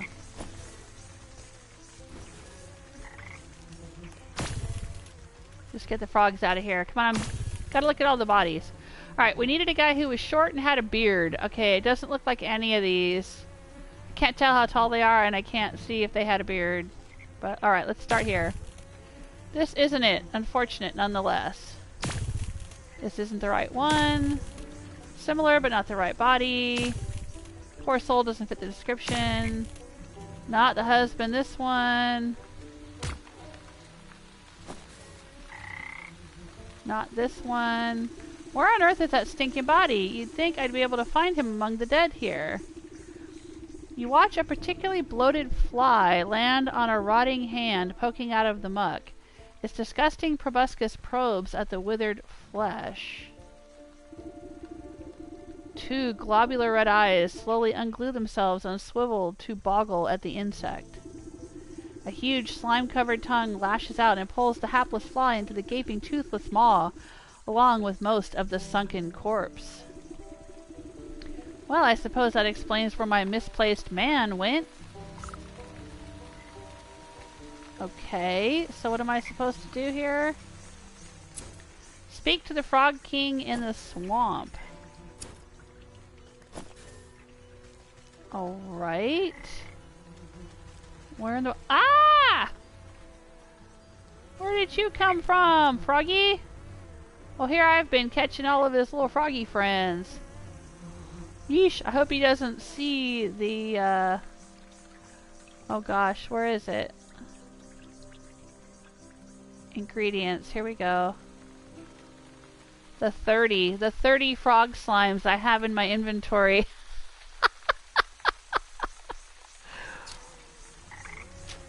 Hello there, Mr. Frog King. Roke, can it be? Has a lovely young morsel wandered its way into my palace? You call this filthy bog a palace? It's a palace for a frog king, that's for sure. He throws his head back, shaking the swamp with burbling laughter. Smaller frogs and newts scurry out of the way to avoid being crushed by his enormous bulk. Har har har, wouldn't you? This place is a veritable bounty of insects, and my subjects have such healthy appetites, so they will all grow big and strong. I'd eat you too, but that head of yours looks much too hard. I prefer my food to be nice and tender. Look, you wouldn't perchance have seen an old man pass through here, have you? About yay high, full beard, deadish? The frog taps his fingers against a log, grinning an impossibly large grin. Oh yes, I do believe I've seen the chap. He had such a delectable aroma, and fall-off-the-bone ribs. But I'm sorry to say that once something goes down the hatch, it never sees the light of day again.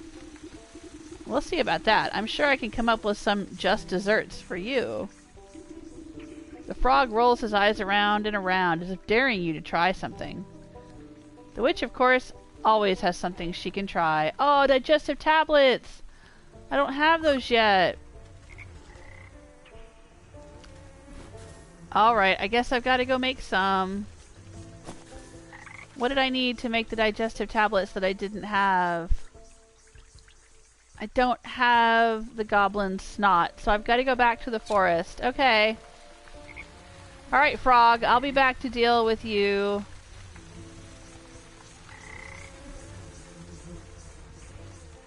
I've got to go make some digestive tablets first. But I'll be back. I'll be back.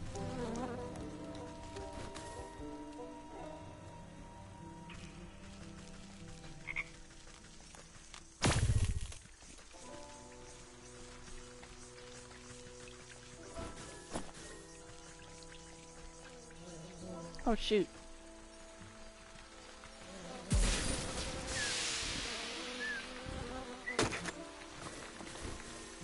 We'll grab his bits while we're here. Alright, so where's the way back to the forest? This way. Yeah. Oh, there's 2 up there. We can get 2 with one go if we time it right.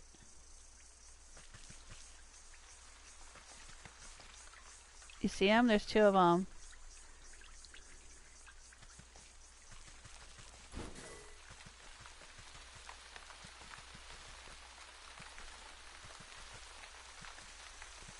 Come on, you 2.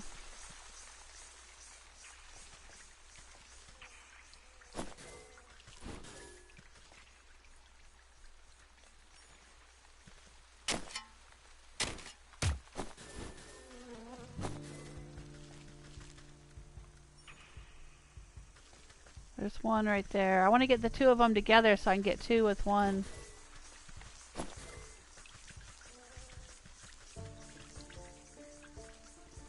Here they come, here they come. No.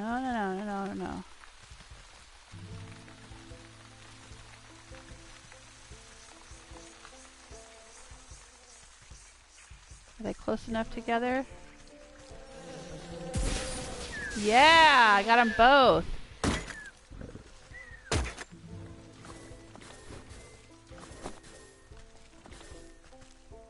Nice.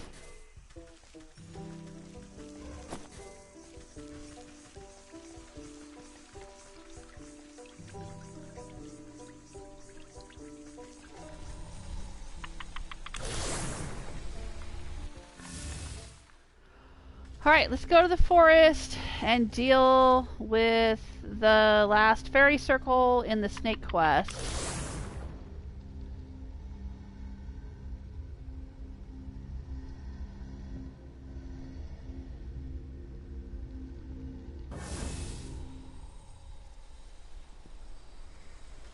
Woohoo! We're back in the forest.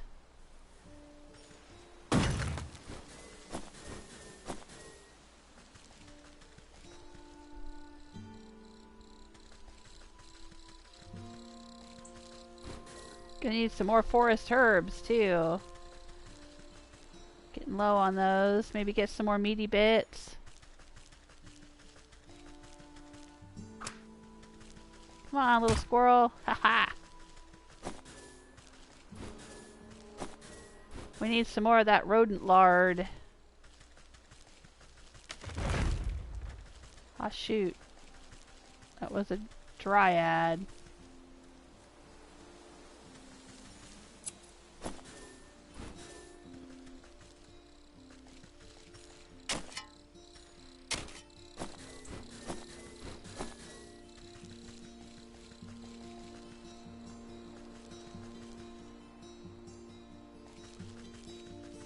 Alright.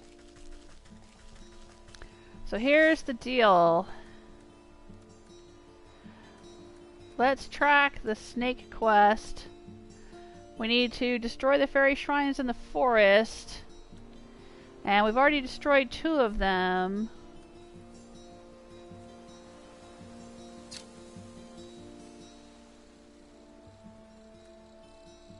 I think this is the one we still need to destroy. It shows all 3 of them being marked, but we've already destroyed 2 of them. So we need to go that way. That's up around to the right. Okay.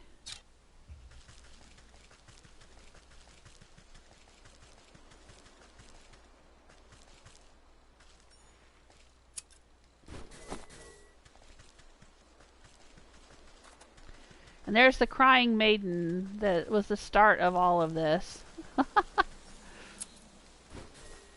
There, the little trolls. Right. We need to get in there and destroy that little fairy stack of stones there. So we gotta use the dreadful doll.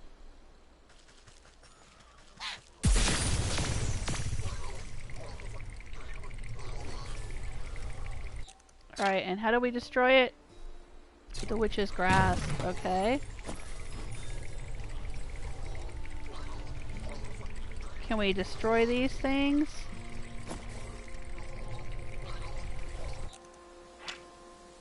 Nope, it just says weaknesses, dreadful doll.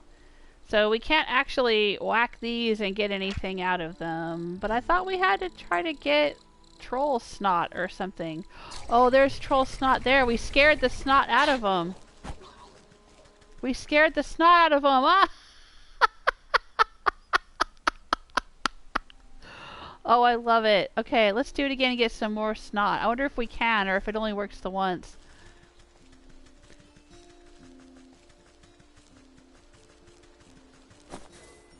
Alright, well let's get this little dude. Come on, little dude. I want your meaty bits. Thank you.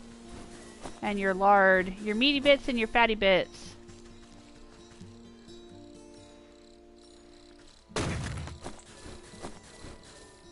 Okay.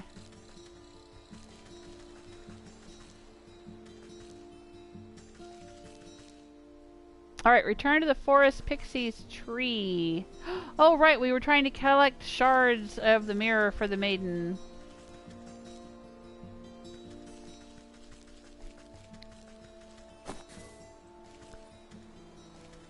Hang on.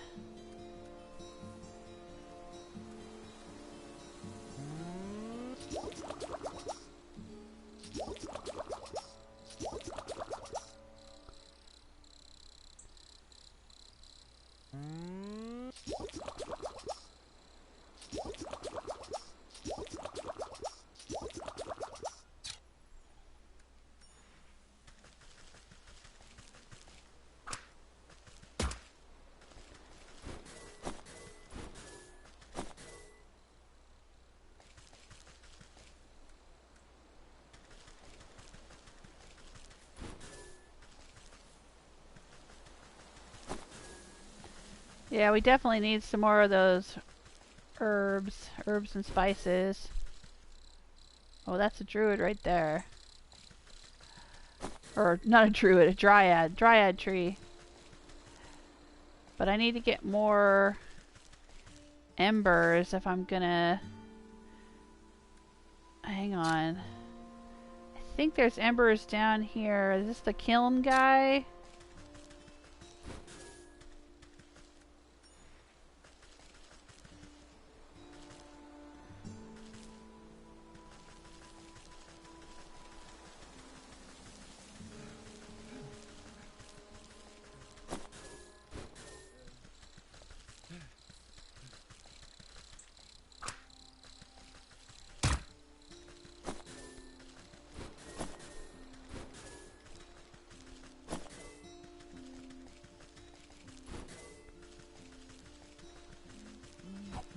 Yep.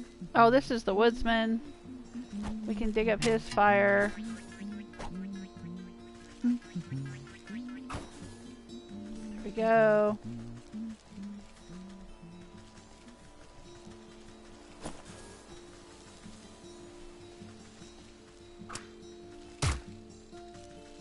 Get some more rodent lard.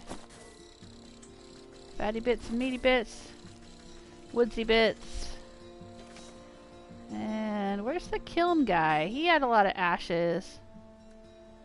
There was a guy with a kiln. Oh, he's up here. And where am I? Way down here. Okay.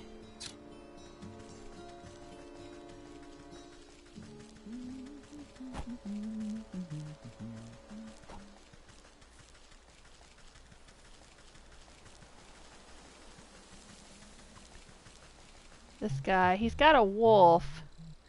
Or a dog that doesn't like me poking around, but I can probably stay away from the dog.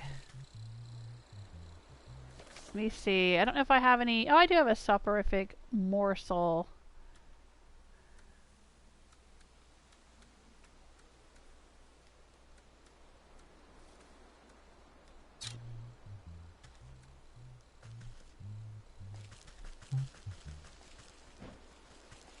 Doggy will go eat it. I can snip some dog hair off of the dog and then get into all of these ash piles.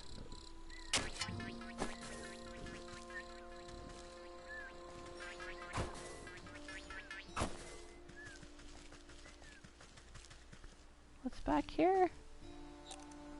Anything? No?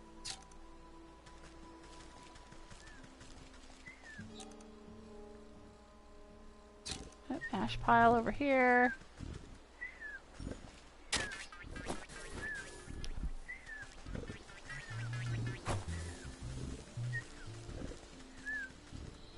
Yeah, the kiln guy has probably got the most ashes and embers and things of any location in the game. So he's good to hit up.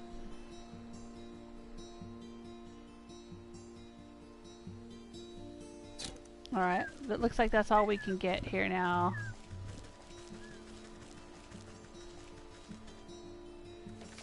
Alright. Return to the Forest Pixies tree. Right. Which is where? Oh, right, up here.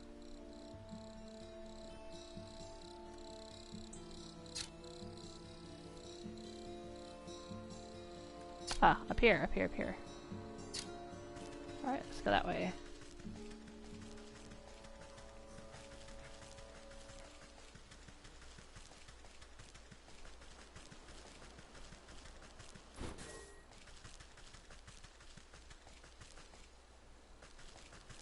Alright, Forest Pixie Tree. I kicked over those little rock piles like you asked. Now give me that shard or I'll knock over this nest too. You smash fairy shrines? Nah, good. Take it. We don't want your trash. The pixie flicks the shard out of the tree and it spikes into the ground. I will take it. Now I have all 3 mirror shards. I must take them to the Weeping Maiden.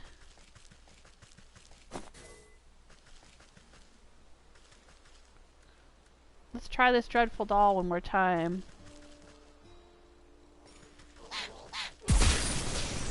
Ooh, they hit me. I don't think I got any snot out of them that time, though. Nope. But they hit me. Dang it. Ouch.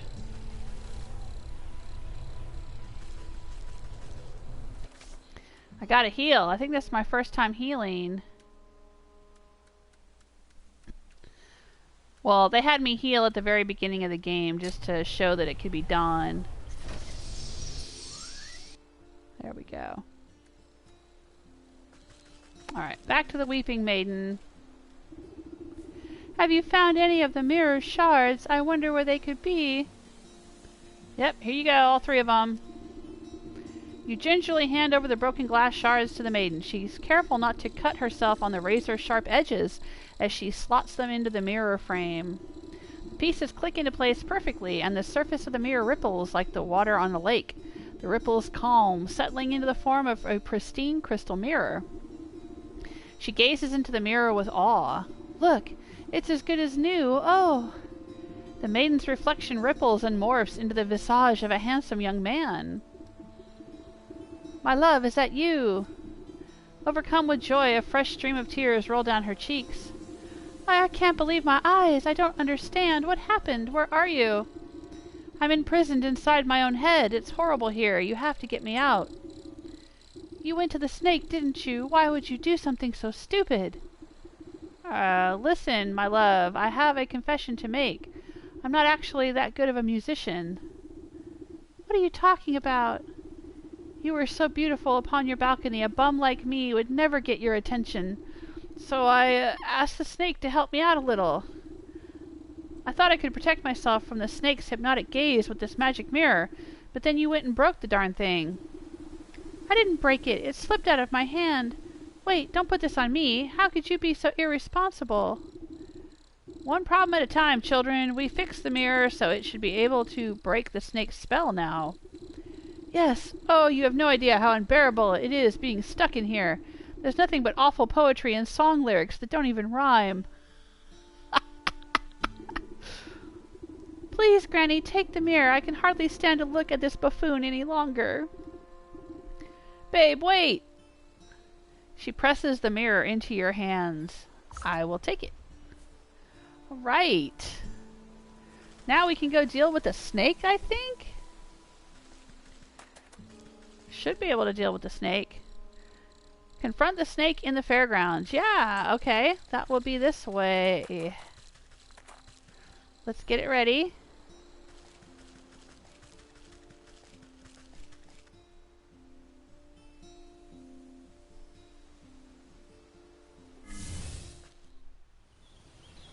Alright. We're back in the creepy carnival. Oh, there's a wizard over here now. He wasn't there before. I don't remember him being there before. Who's this guy? There's the bard right there. We gotta save him. Does he have anything to say? The snake at the center of the lake. Alright, let's go in and confront the snake. Inviting silken drapery. Yes, let's go in.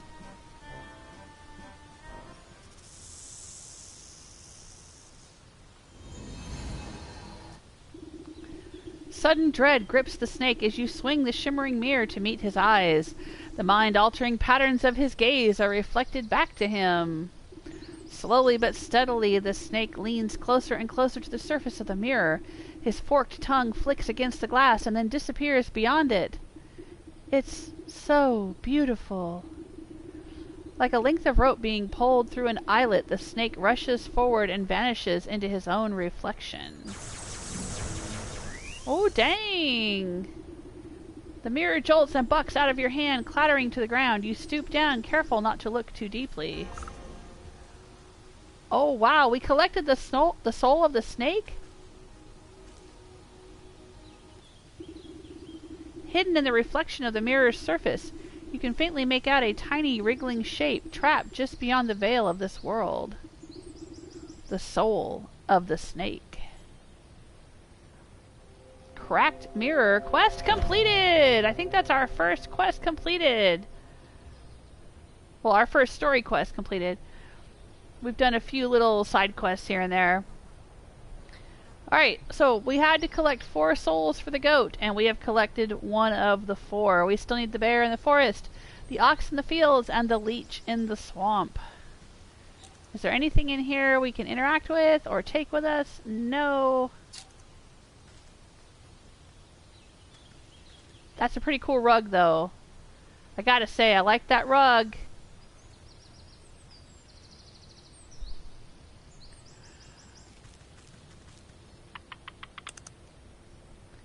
Let's see if we have lifted the spell from the carnival. Everyone's gone. Oh, look at that. They're all gone. Open-topped barrel.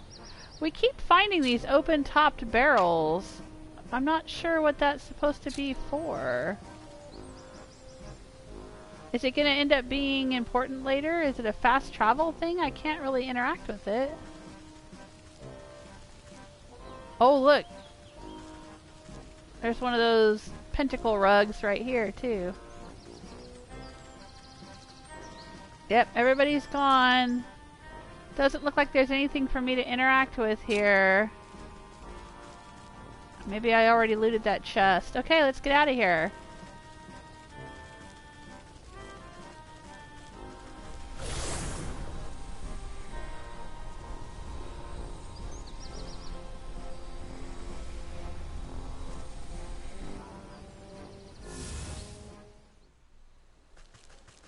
Oh, and there's the bard.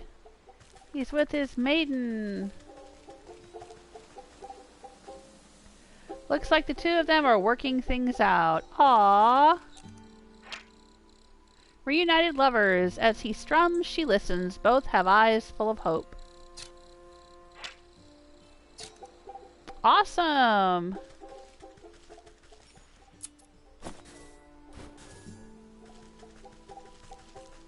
Alright.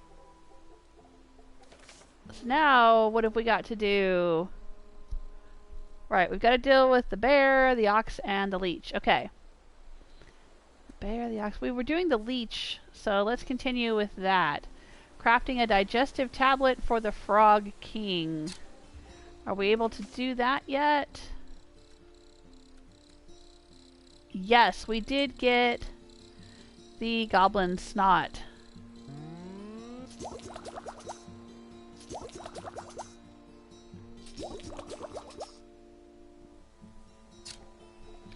And now we can go back to the Frog King. Where is the doorway? Into the decay. Alright, this way and down.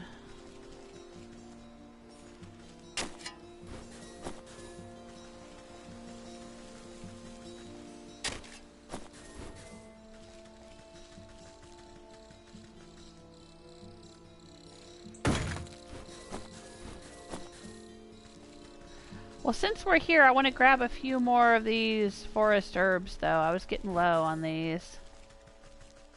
Let's grab them. And a squirrel. Here you go, squirrel.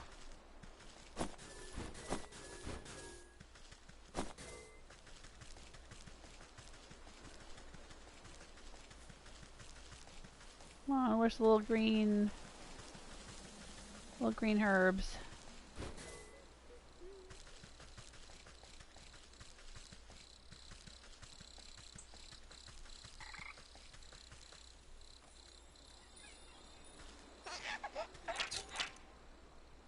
The changeling, right. Gotta chop it. Chop that changeling. And net that fairy. And grab some fireflies. We're getting low on fireflies, too.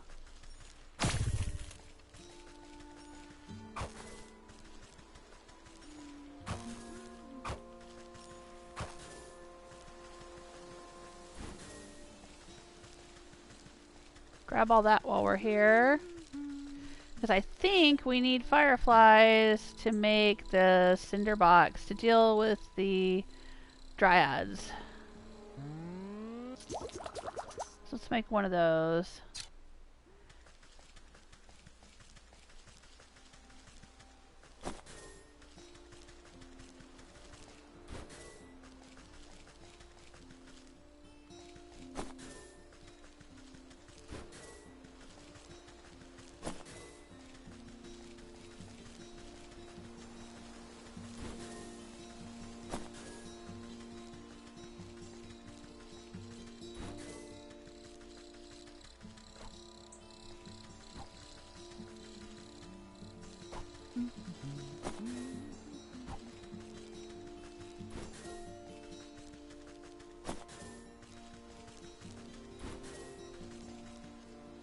Well, there's this guy.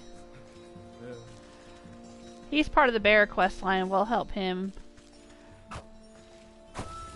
when we can. More fireflies, though. Let's get these.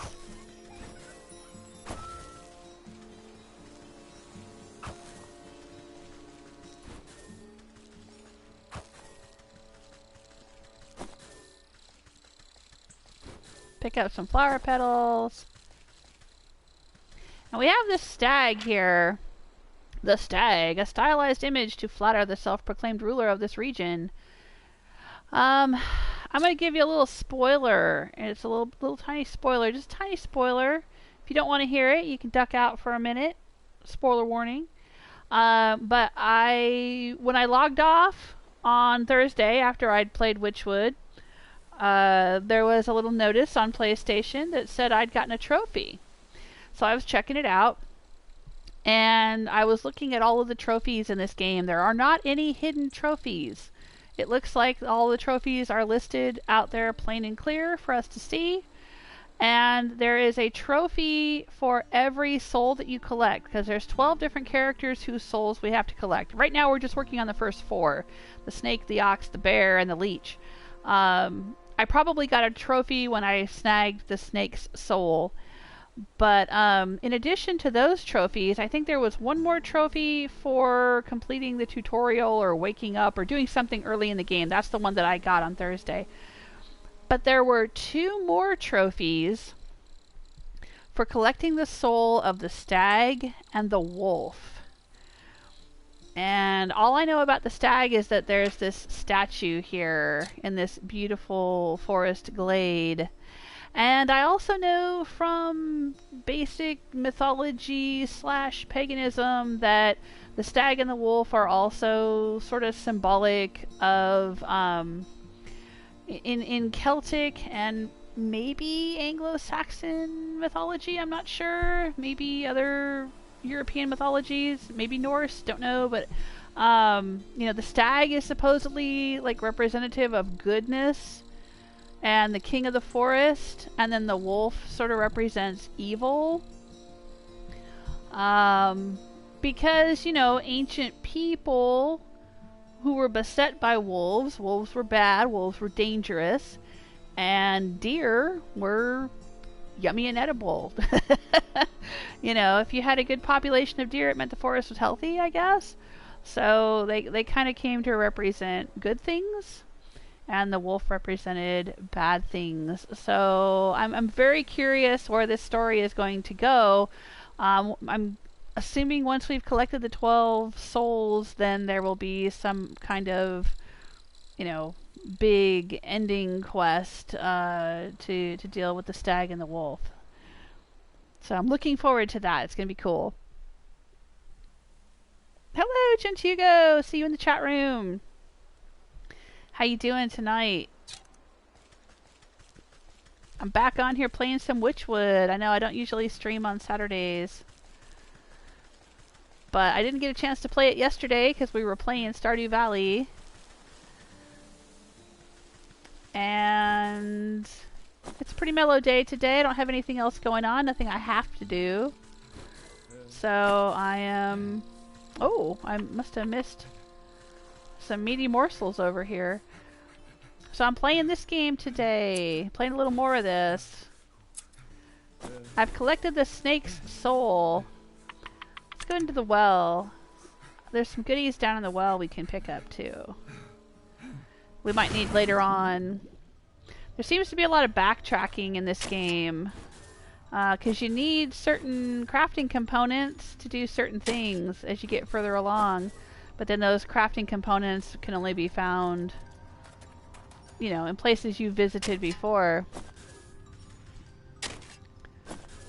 So I'm visiting places and trying to pick up things.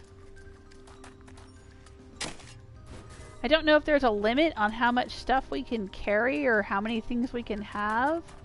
Still don't have the key to get in here, so at some point we'll be back in here, I imagine.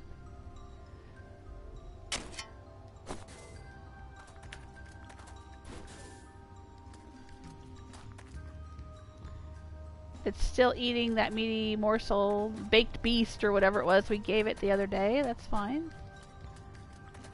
Alright. This game is very layered. There's more to it than I thought at first.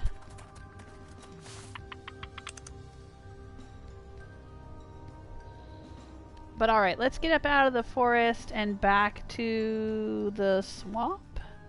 Is that where we need to go next?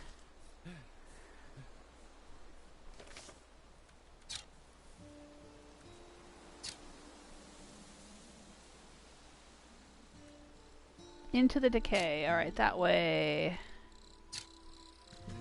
This way.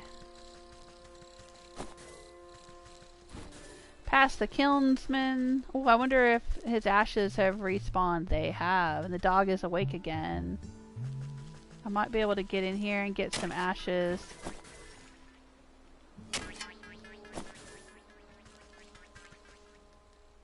I don't really want the little soot things. But I guess I'll catch them if they're near enough. I want the coals from the ashes.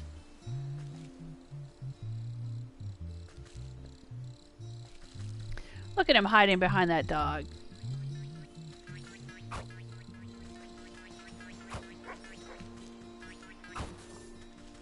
Oh. Yeah, don't bite me, don't bite me. It's cool, dog, you be cool.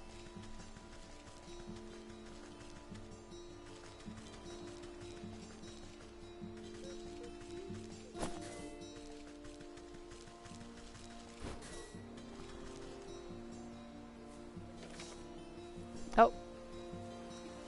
Right up here.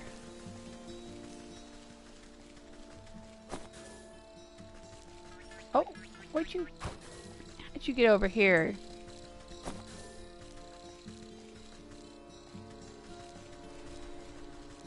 Alright. Let's go back to the hub. In between realms. And we'll go to the swamp. Into the swamp. So we've unlocked a couple of fast travel points. We can go to the fields. The home and the forest were unlocked at the beginning of the game. I've unlocked the swamp. I don't know if I've unlocked any others. I think there's mountains and there's a graveyard we haven't been to yet. I think that's this one down here. Not sure what the other ones are. Oh, there's so much to this game. So much more than I thought.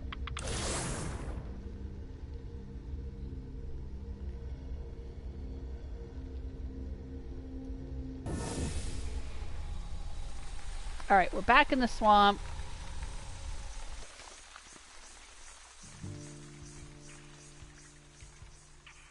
And we need to go to the Frog King with our digestive tablet. Right. Can we make one of these? We can.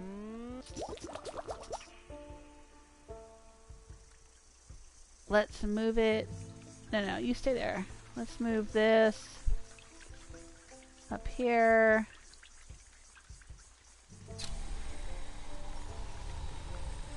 Alright, let's see if we can get these. Yeah, got 2 with 1.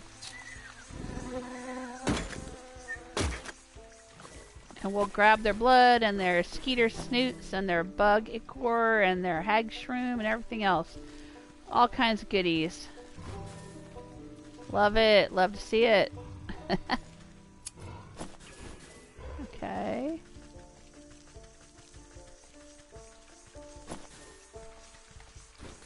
We're trying to get the body of an old lady's dead husband. I think she's going to reanimate it with necromancy, is what I think is going to happen. Right, up here. It's been swallowed by the Frog King, so we gotta go get it. I think we're gonna make the Frog King burp it back up. Oh, shoot. I'm just gonna run away from these baddies.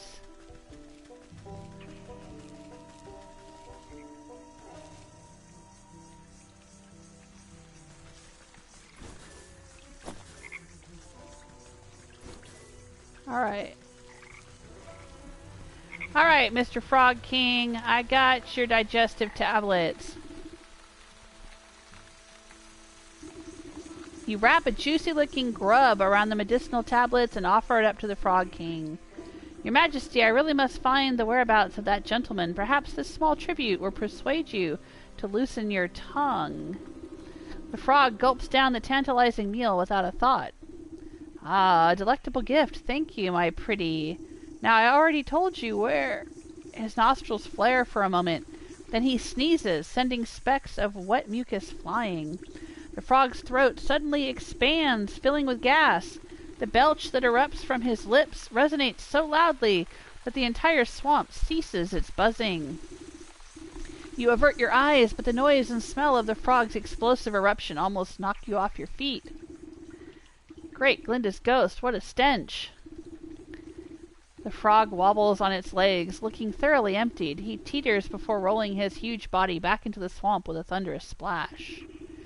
You spot the slippery body of the husband, no name, just the husband, floating in the bog water. Luckily, he seems to be missing some bits and pieces, so he should fold up quite nicely. Stuff him in your satchel. With some snapping and squeezing, you manage to get him down to a transportable size. Alright, we're going to raise the husband's remains at the obelisk. We had to activate a magical circle.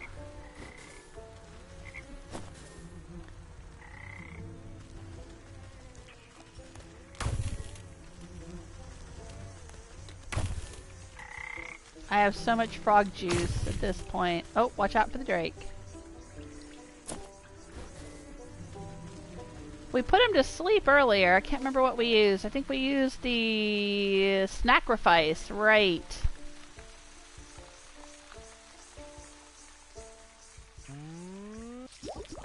Let's see if we can put him to sleep again and get another drake's tooth off of him. I don't know, it might have been a one-time thing.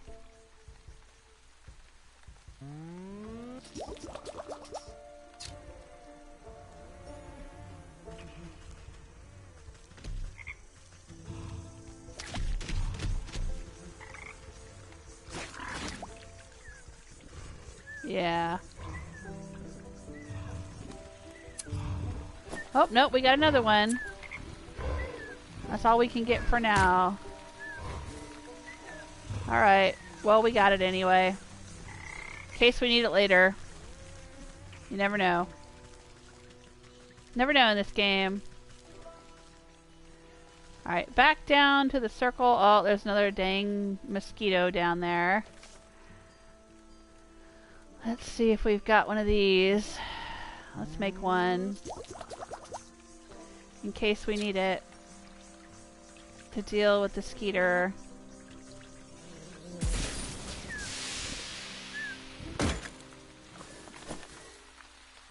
Go. Alright, into the circle. Circle of power. The circle of power is ready and waiting for its necromantic purpose. Place the husband's body in the center. With considerable effort, you unfold the husband's decaying body from your satchel and slap it down into the middle of the circle. Invisible shackles wrap around the corpse's limbs and pull it spread eagle against the ground.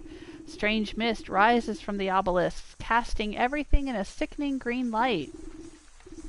Slowly but surely, the corpse begins to levitate off the ground. It rotates to face each obelisk, one by one. Oh, get on with it. I haven't got all day. You give the rotting head a good kick as it passes by you. With a gasp of stale air, the body drops to the ground. Suddenly, it bolts upright.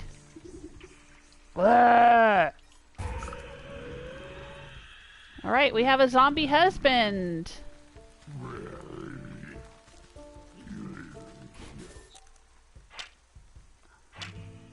Reanimated husband, still withered, still waterlogged, but spry beyond these outward appearances. Okay. Well, hello there.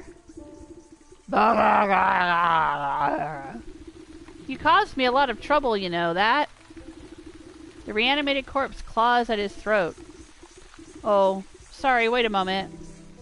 Near your feet you see a disembodied tongue flopping around on the ground like a worm. You scoop it up and quickly toss it into the man's gaping mouth. Blah! Though he moves his jaw, his lurching voice seems to emanate from someplace beyond. Murderer! What? I am not. You were quite dead when I found you. No, Leech murdered me. Yeah, we kind of suspected that, didn't we, though? Come on, let's be honest. He clutches at his hollow chest as if trying to feel his heart beating.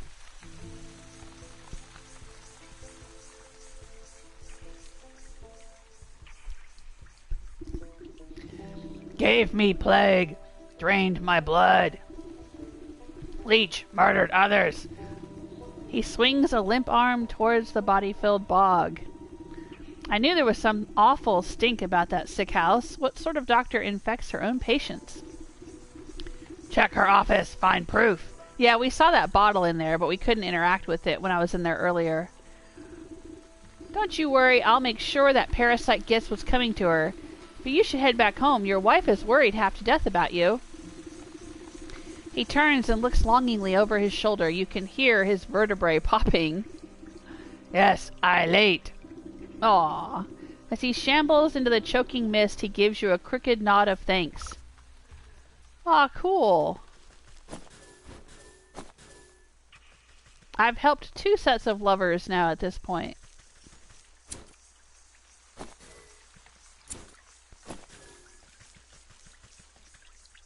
Alright, so now we need to go back to this... Oh, watch out for that guy. Go back to the sick house.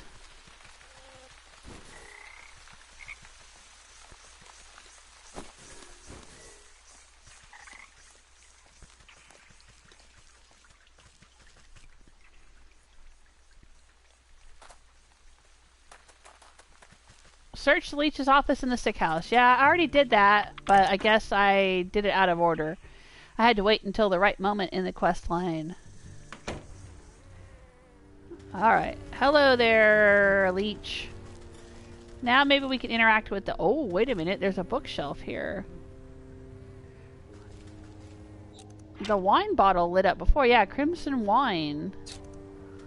Alright, but now this is lighting up.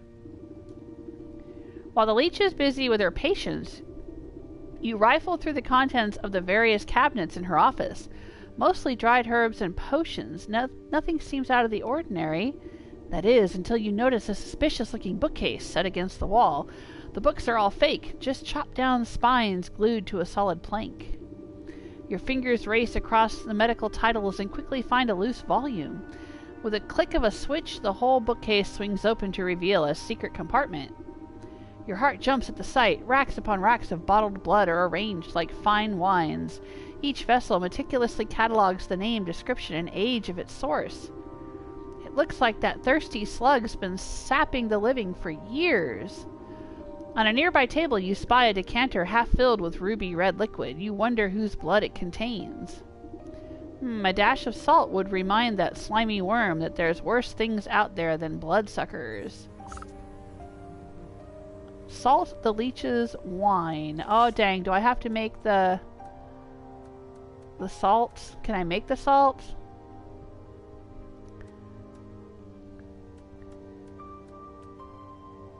I can. I got stuff.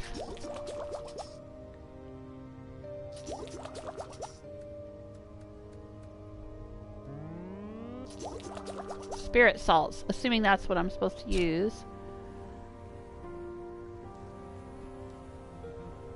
The wine is just waiting to be salted.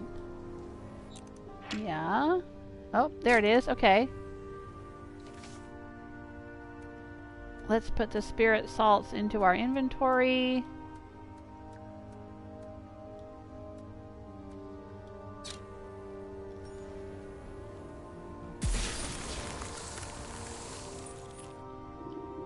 You sprinkle a generous amount of embalming salts collected from the graves of the Leech's victims into the decanter. As the salt dissolves into the bloody cocktail, you hear the telltale squelching of the good doctor's approach. What are you doing? Can't you see that this is my private office? I already helped you enough, so there's no reason you ought to be here. She hastily shuffles you out of the room. Now get out. This place is only for the sick. You're certainly right about that. You walk just out of sight before doubling back to hide behind a withered get-well bouquet. You peer at the vexed Leech as she slithers around her office, checking every cabinet and lock for tampering. She mutters something expletive about nosy old women. Satisfied, she sighs with relief and reaches to pour herself a glass from the tainted decanter. Ah, that addition of black fever adds a certain nutty quality. Maybe it will pair well with an infusion of peat moss palsy in the next batch. She takes a sip, waiting just a moment before throwing her head back and guzzling it all down. Lovely, sharp flavor, full body, too. Suddenly, the Leech snaps to attention. Her limbs dart out, writhing with uncontrollable gestures. She stabilizes herself against the table as sweat pools on her brow. The decanter shatters against the floor, an explosion of glass. What's happening? The Leech spasms as the tendrils of ghostly spirits begin to suck the moisture from her body. You watch as she dwindles in size, shrinking like some horrible raisin. Collect the soul of the leech. Alright, I will. You inspect the mummified worm, pressing it between your fingers lightly. Drained by the very spirit she was supposed to be healing. In your fingertips you make out the faintest of heartbeats, the soul of the leech. Quest completed! We have now gathered 2 souls. We need to collect the bear in the forest and the ox in the fields.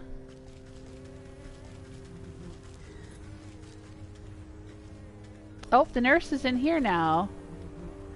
I don't believe it. This was happening right under my nose the whole time. Oh, so she wasn't involved. I mean, she was involved, but like not on purpose. She wasn't trying to hurt people. Well, good. Maybe you can help heal all of these people.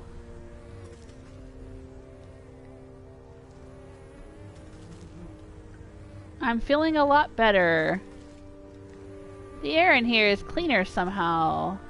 The nurse takes good care of us. Oh, that's good.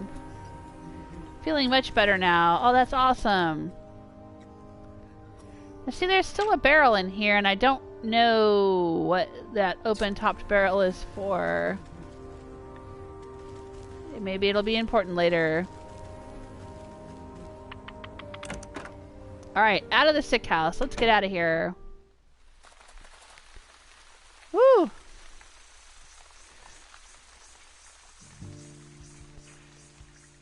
Hey, Sulfur, how you doing? Good evening. Yeah. You showed up just in time. I was dealing with a vampiric enemy. The leech was drinking blood, making people sick and drinking their blood. Alright, so now for the main quest line we need to find the bear in the forest and the ox in the fields. Well, we found the bear, but we need to craft a metamorphosis elixir, a protective talisman for the sergeant, and inquire at the apiary in the fields. And the ox, we haven't gotten too far into that one yet. We need to find the ox. I still haven't seen what the ox looks like. So let's continue with the bear story, since we've already gotten kind of, you know, a little ways into that one. So we need to go back to the forest, I think.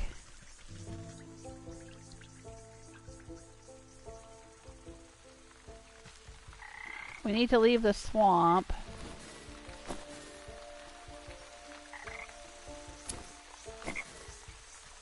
Gather all the ingredients we can while we're here, I guess.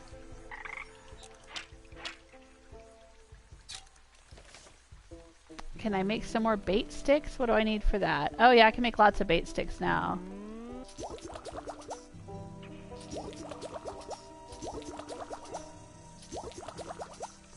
Alright, so let's do some of that while we're here. Let's get a dragonfly in here. Here it comes. Oh, it's got question marks around its head, and gotcha. Got all of its little bits and pieces. Yes.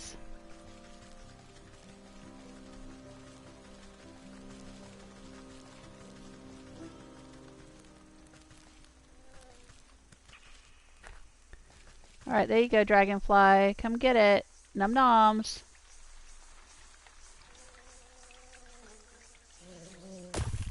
Gotcha. Dragonfly wings. All the good goodies. Alright, let's chop this up. There'll probably be a newt inside. Yep, there it is. Come on, newt. Aha, gotcha. We'll grab some Eye of Newt. Can't be a witch without Eye of Newt, right? Oh, looked like there was another dragonfly there. Alright. Let's do that too. Come on, dragonfly. Nom nom. Gotcha. Alright. Yummy, yummy, yummy. Okay.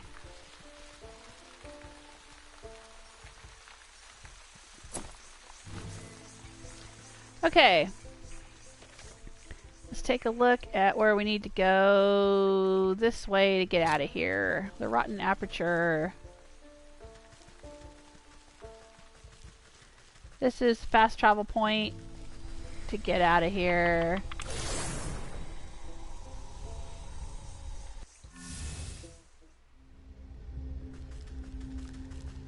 Now we need to go back to the fields, I think? It says inquire at the apiary in the fields, so we'll go back to the fields.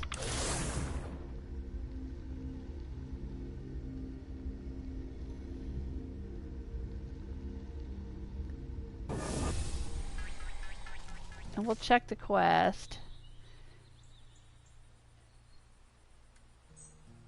Oh, the bear is in the forest, but it says we gotta go to the apiary in the fields, so... Where's the apiary in the fields? That's the ox. We already found the apiary. Yeah, it's up this way. Okay. We gotta go north through the grain fields and then hang a left.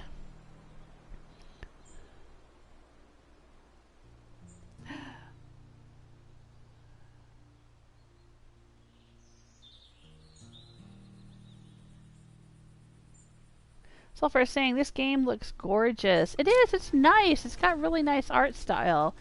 And I like the gameplay. I mean, it looks cartoonish. So, you know, you wouldn't take it very seriously, but it's really well written. And it's more complex than I thought it would be. And it has combat, but it's very unconventional combat. It's like there are enemies, and you can run away from them and avoid them, or you can use various tools to deal with them. It's not so much like you have a sword and you kill them, but, you know, they have weaknesses, and if you know what their weaknesses are, then you can build traps or different things like this. Cinderbox is used for dealing with dryads because dryads are tree people.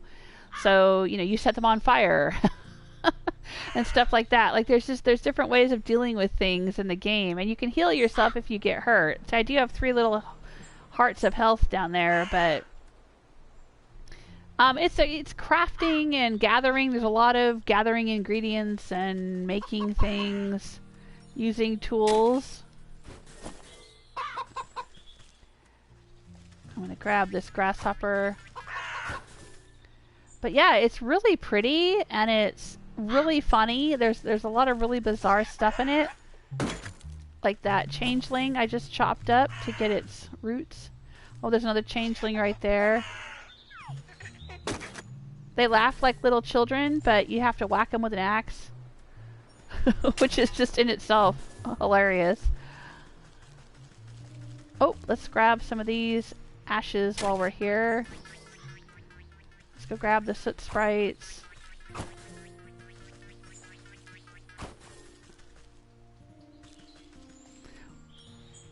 Like, you know, I'll use the shears to cut the grass and get twine.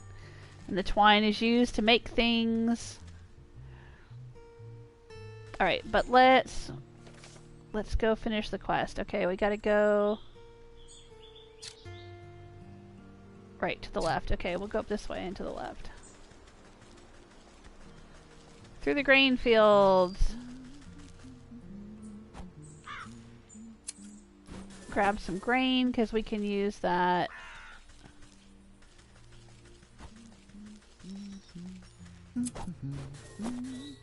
That's a crafting component.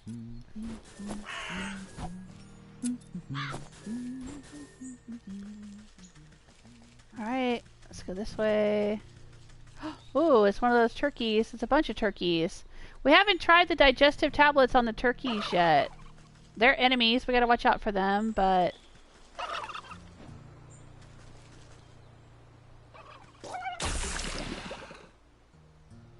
we made it blow up. Can I hit it with an axe?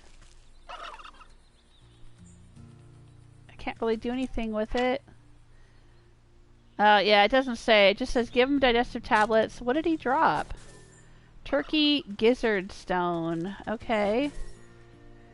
That might be important later, so let's get that one too. Okay. And let's go to the apiary.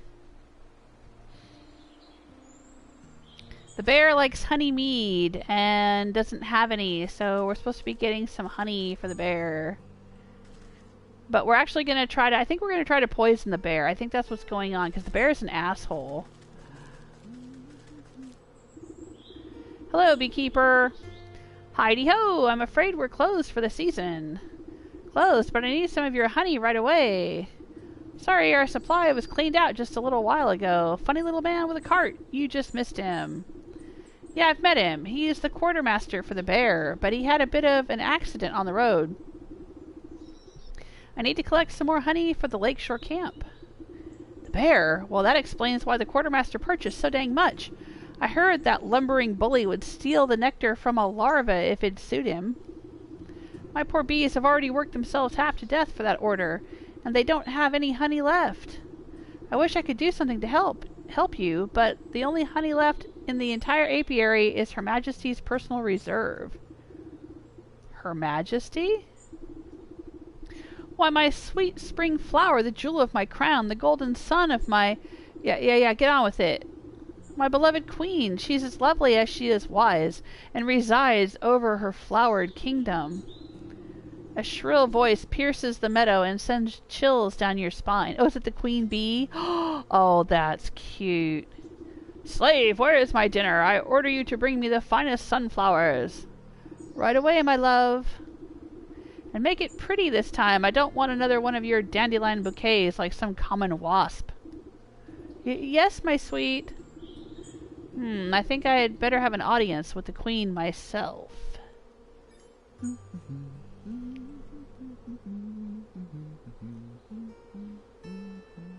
Hey, X! X says, hey there, on my side account, but it's been a long while since I tuned in. Health issues and personal life. I don't know if you even remember me. Kedge. I think I do. That name sounds familiar. It has been a while, though. I hope you're doing better.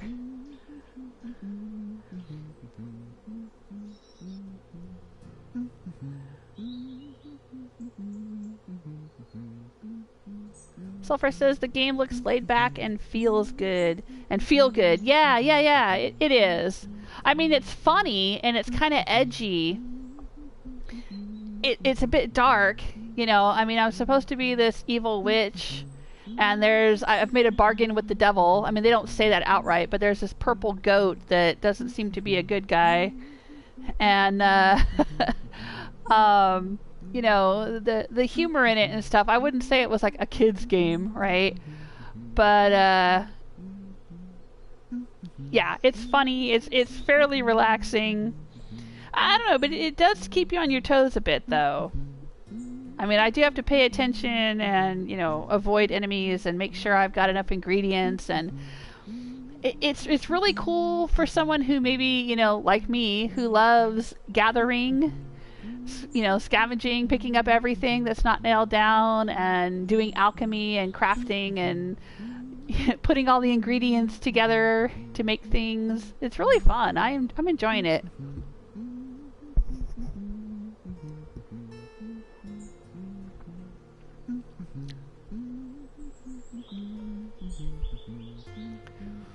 It's kind of somewhere, it occupies this really interesting space somewhere between a big RPG like Skyrim or Fallout or something, and the small indie point-and-click puzzle games that I like to play. It's kind of like in between those two places, and I like it. It's very unique. Right, Kedge loots everything. Right. Yes, I remember that. Yeah, I'm doing all right. I'm doing all right. Doing good today. We have which site. That's going to tell us about things. Bees, generally well-mannered but can be quite hostile when irritated. Tidy hives, devoid of honey. Okay. Beekeeper, harried beekeeper. Anything else to interact with here? No. Alright. Speak to the queen bee. Okay, where is the queen bee? Oh, did we already get into this chest? No, I guess we haven't been here before, so we'll take these goodies. Where is the queen bee? Oh, she's over here. Hello? The regal insect looks down her curled nose at you scornfully. That fool beekeeper is supposed to stop the rabble from trampling my delicate garden. Good help is so hard to find, isn't it? And I suppose you've come to lend a hand? No, I don't think so. What do you want, little beetle? You seem like a very busy woman, so I won't waste your time. I need honey. Your best honey. She tilts her long neck back and lets out a buzzing laugh. Ha! Do you think I simply give my carefully cultivated riches to just any commoner? Do you have any idea how much time and energy is spent managing this colony? Everyone always wants something, but no one ever wants to work for it. In a rustle of petals, the beekeeper comes running over, holding out an assortment of beautiful prairie flowers. My darling sweetheart, I offer you the finest meadow flowers. I hope you find these to your liking. Is this marigold? You wax-brained fool, you know I despise the stuff. How many times must I repeat myself? Get out of my sight, all of you. My love, I have wronged you. Let me try again. You follow the beekeeper a short distance away, while he busies himself picking more flowers. She seems to be in a foul mood. Does she always treat you like this? Well, yes, but it's really usually my own fault. Sometimes when she really gets her venom up, a little bit of smoke and soothing herbs calms her right down. Smoke, you say? I'm sure I could come up with something to even out her foul mood. Even out her mood is what it said, but I added the foul in there. It just, seemed to fit. Some fumes fit for a queen. Royal incense recipe. Okay. Craft royal incense. Oh, shoot. For the queen bee. Oh, they're mad at me. Okay, I'll get out of here. Sorry. Let me use this to heal up. Bam.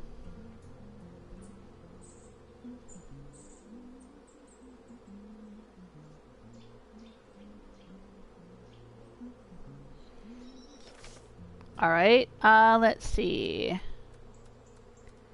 Royal incense. Okay, we are going to need to make a smoke pellet, witch spice, and a soporific potion. Okay.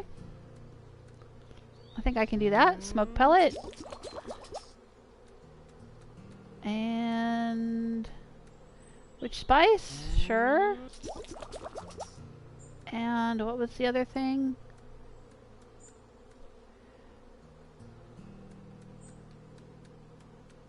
A soporific potion.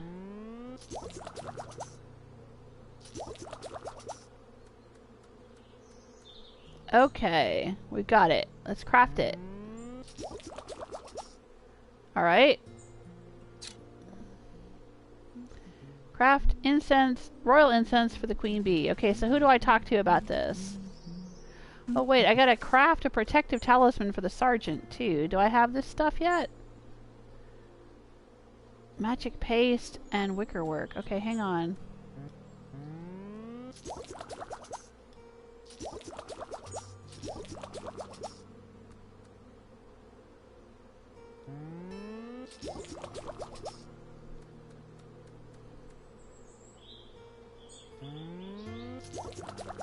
Alright, let's get that going. Alright, and craft a metamorphosis elixir. Alright, hang on. Let's see. What do we gotta do for that? Ah, I got the stuff for that. Okay. Got it.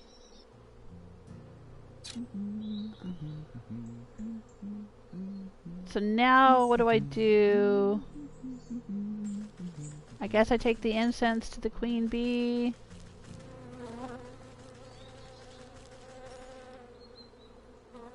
Let's see what will calm her nerves. Okay. You sneak! Do you honestly believe that your little puff of achoo smoke can... The queen fans herself lightly as the world begins to push and pull all around her. Ooh, does anyone else feel a little hot?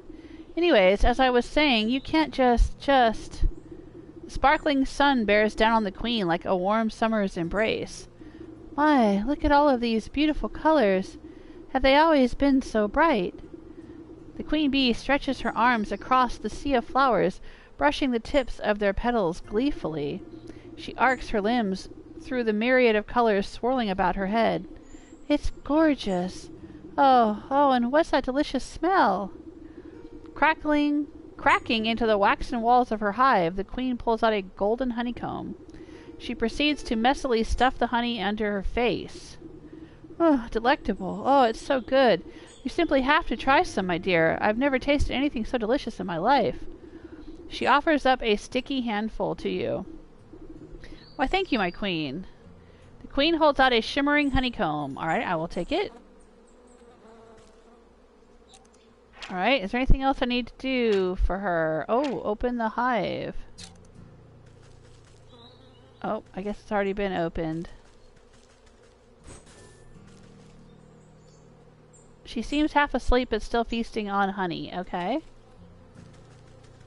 I'm gonna grab these flower petals while we're here.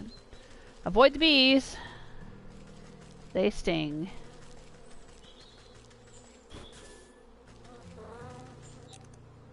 Anything else I can interact with?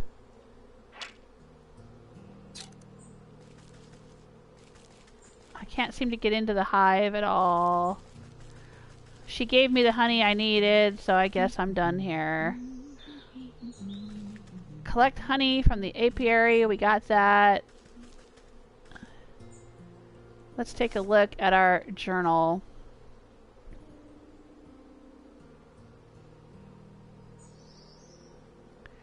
Alright, we crafted the Metamorphosis Elixir and the Talisman. Alright, well we gotta go find the bear. Let's go find the bear.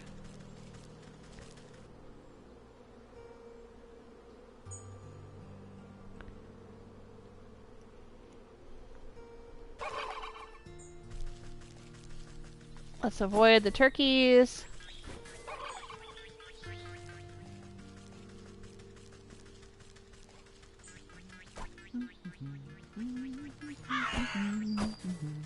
Let's grab some grasshopper legs while we're here. Alright. Where do we need to go? I think we need to go back down. No, that's the ox. Alright, where's the bear? I think the bear is this way.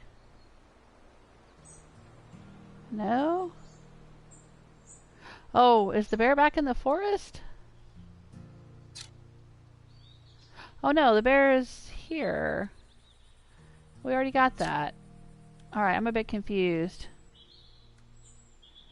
Yeah, the bear's in the forest. Okay, we gotta go back to the forest. So we gotta go north.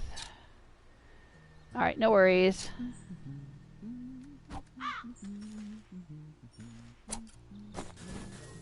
Let's grab some grain while we're here again. Because, you know, I'd rather not have to keep doubling back all the time. That's why I gather up anything I can and whenever I can. Because, you know, you're never going to know in this game when you're going to need it, I think. So it's better to grab it when it's right in front of you than to have to come all the way back for it.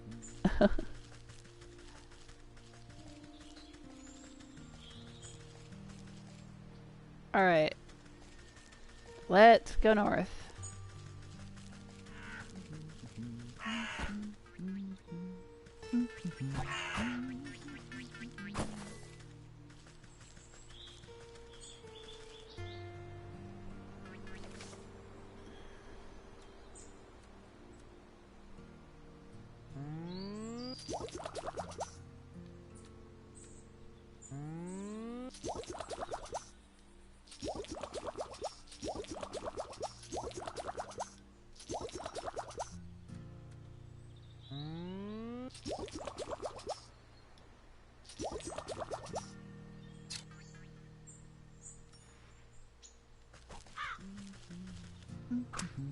Alright, come on, Crow.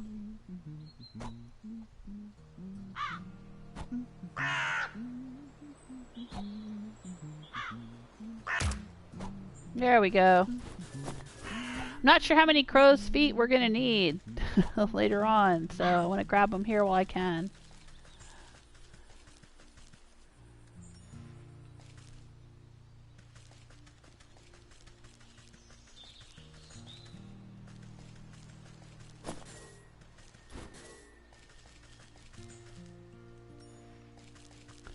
I think if I just put one down, a crow will fly by. Yep, there we go. Seems to be how it works.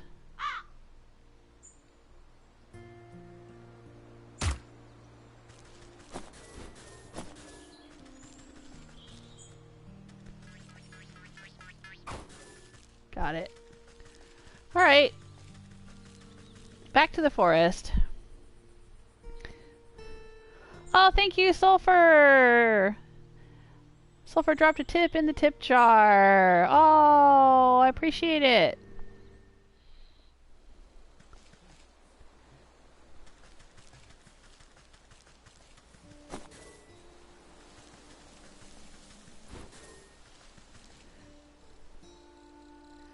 Oh, you got to choose the gem that was in it?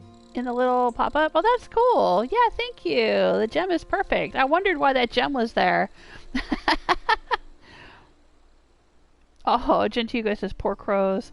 Yeah, well, poor everything in this game. I mean, basically I've got to get squirrel bits and bird bits, and I got to chop up the little fairies and the changelings and everything. Yeah. This game is very red of tooth and claw, as they say. Oh, I got 2 with that one. That was a score. Yeah.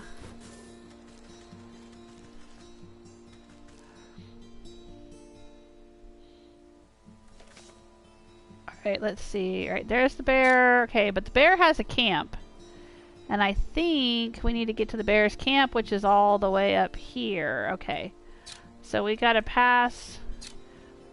We gotta go this way, and then north. Alright. Let's go up toward the Kilnsman. Past the wishing well. He might have some more ashes for us. We just gotta navigate around this dog. I could put the dog to sleep. But... I just as soon not use the resources if I can help it.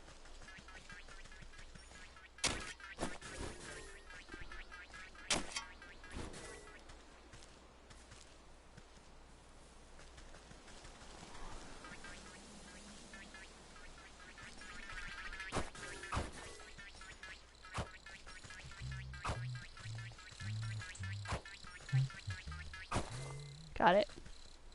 Alright. There we go. Got some of those coals. Let's grab some more forest herbs.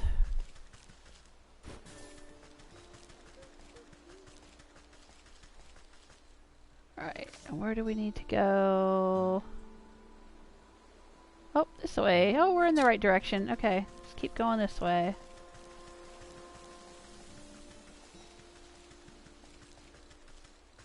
The lakeshore path. Right. This is where the bear is, I believe. Oh, Sulfur's gotta go. Gotta head out in a minute, have fun playing, and goodbye to everyone in chat. Oh, thanks for stopping by, Sulfur. And thank you for the tip in the tip jar.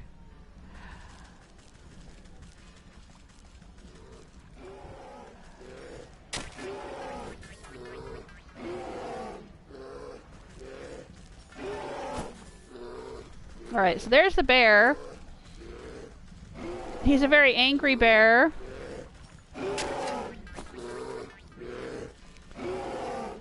And we're going to make him some more honey mead, but we're going to poison it, I believe, or put some sleeping potion in it or something like that. We've got his brewery running. We had to put some coals in it to fire it up. Oh, right, and we're crafting a spell, so we had to get his teddy bear. Oh, but we can't put the teddy bear. We don't have the teddy bear yet. That's right, okay. Let's put the honey in first. As you squeeze the honeycomb with your bare hands, thick, rich honey slowly oozes into the brewery's tank.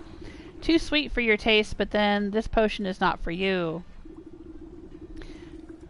Okay, and then we'll put in the Metamorphosis Elixir. You ladle out a good portion of the writhing tar-like substance into the brewery. To be safe, you add a little bit more just for texture. Okay, and now we need to go and get the teddy bear.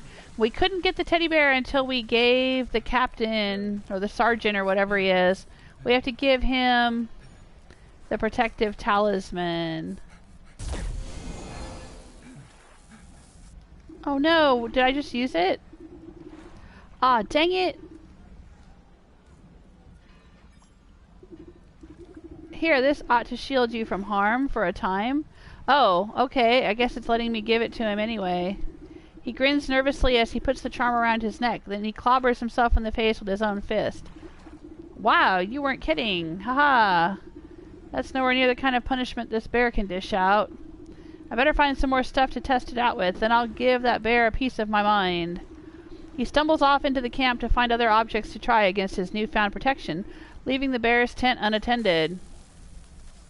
Alright, yeah, we had to make the talisman and give it to him so that he would leave the tent and we could get in here and loot it. Alright, we got the teddy bear. We'll grab this jar. We'll grab these meaty morsels. Let's see if there's anything else in here that we can interact with. See, there's a barrel here again. Open topped barrel for temporary storage. This is like the third barrel we've found in the game.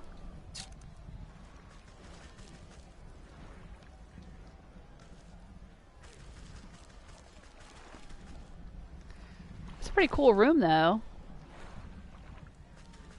I like it. Alright. Let's get out of here.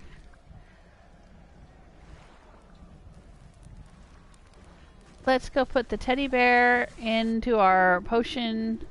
We're basically using the brewery like a cauldron and we're brewing a potion. You pause before dropping the tattered plaything into the brewery. A glint in its button eye reminds you of something, but the thought soon evaporates from your mind. You overturn your palm and the stuffed bear splashes down into the concoction. It floats sadly for a moment before becoming waterlogged and disappearing under the surface. With the addition of the final ingredient, the brewing equipment is sealed and set to work. Steam hisses from rivets and its swollen metal belly clanks and rattles. Before long, the waggling fingers of the gauges and dials settle down, indicating that the brew is complete. You give a quick sniff test and recoil at the sickeningly sweet vapors. You push an empty wooden keg under the contraption's spigot and crank the release valve. The brewery strains under the pressure and fills the keg with chunky, oozing fluid. May not be the finest honey mead around, but hopefully that great raging galoot won't stop to notice the difference. The brewery wheezes in defeat. You doubt it will ever make mead again. Take the keg. Okay. Now, give the bear his honey mead. Let's do it. Where was I? Oh, right. I pull my sword out from his chest and... well, how am I supposed to give it to him? Oh, do I have to use it? Like... Captain, I've brought you more honey mead. The bear swipes up the tankard with his massive paw and tosses the contents into his slavering maw without hesitation. He licks his chops, savoring the peculiar flavor. With a sudden jerk, he bears down on you with suspicion. Say, this tastes kind of funny. What did you do, soldier? It's a new recipe. I thought you might enjoy something with a little more sting in it. Ah, you know I hate new things. I'll teach you to mess with my favorite brew, you hayseed. The bear is upon you with frightening speed. He raises the huge mace in his paw skyward, and you brace for the impact. With an equal measure of speed, the sergeant leaps between the crashing mace and your head. You peer through your fingers as a great clang resounds through the camp. The bear roars furiously as his blow is magically repelled from the sergeant's talisman. The mace goes spinning out of his paw and falls into the lake with a great splash. He gapes, dumbfounded, as the sergeant stands before him completely unharmed. Ha! That'll teach you to pick on us, you big oaf. This has been a long time coming. The sergeant wags his finger at the bear. Who do you think you are, huh? You think you're so big and tough with your fancy feather hat and your big honking club? Well, look at you now. The camp's soldiers gather to witness in stunned awe. Miraculously, the bear seems to shrink in the face of the sergeant's onslaught. If it was up to me, you'd be dishonorably discharged for disorderly conduct. You're a disgrace to the uniform. You're no captain of mine. With fear welling up in his eyes, the bear shrinks and shrinks until he is reduced to the size of a small cat. And another thing, what's happening? In place of the bear's drunken grimace is the stitched smile of a doll's grin. Two button eyes stare back at the disapproving faces surrounding the little plush toy. The sergeant takes a step back to reveal the small shape of a stuffed teddy bear where the brute once stood. Your transformative potion has finally done its work. Gee, I guess I overdid it? He scratches his head in befuddlement, but seems genuinely relieved. Hey, Sarge, I guess that means you're in charge now, right? Oh, yeah, I guess it does. Well, what are y'all standing around for? The camp's a mess. Let's get to work. Collect the soul of the bear. You pick up the diminutive doll and brush some sand out of its fur. As you inspect it further, its head lolls to face you. Oh, I don't know if I like that. Far within the glassy surface of its button eyes, you can barely make out a tiny crimson flame. The trapped soul of the bear. This ought to be what that old goat is after. I hope he's happy. Quest completed. Alright, we've collected a third soul.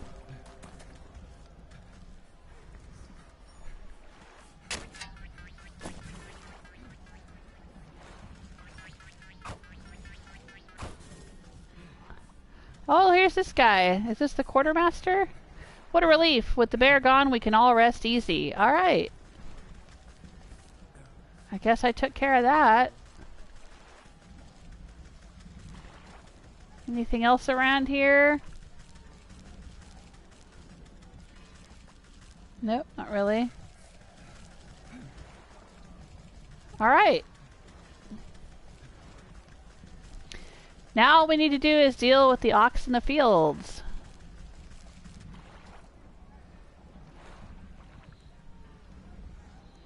How long have I been streaming? Oh, it says I started streaming 3 hours ago. Oh my gosh, have I really been playing this for 3 hours? Oh, that's awesome. What a great game. You know a game is good when you lose track of time and you're thoroughly enjoying yourself. That is awesome. Alright, so where is the ox? Down here. Labor of an ox. In the fields, a strange farmer toils. Oh, right. I think I can just go up here. Yeah, let's go up here.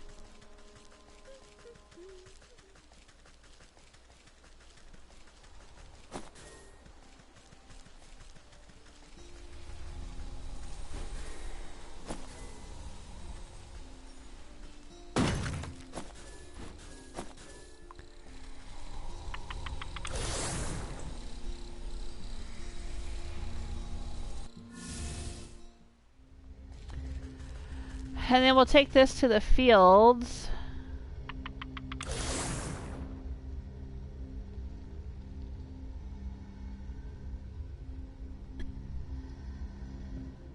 And then from there we'll go find the ox. But I'll probably be heading out soon, because I need to eat dinner.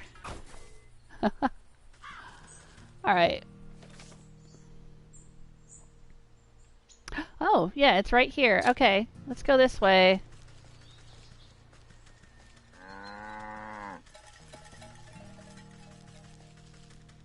Alright, hang on. Let's go check out the eggs since we're here.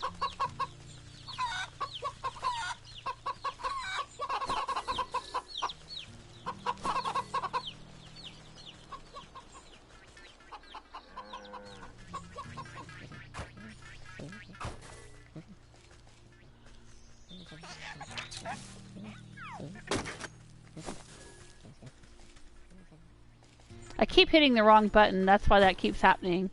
I'm supposed to hit R2, the trigger button, to activate my net to catch things, but I keep hitting the square button. I think because I'm just used to the square button being the attack button or the activation button in a lot of games. Alright, let's see what we've got.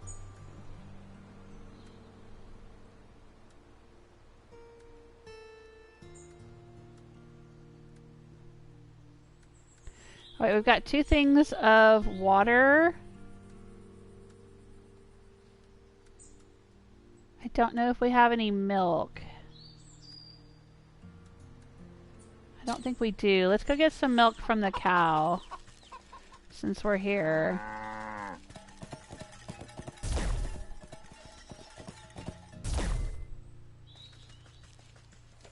Alright, and let's see if we can make some more jars. Yeah, we can.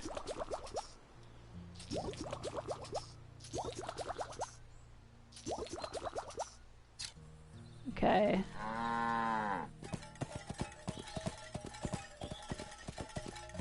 Oh, wait.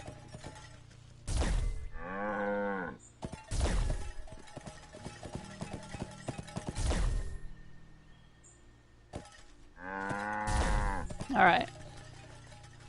I want to get a bunch just in case we need it. And I'm going to get some more water too.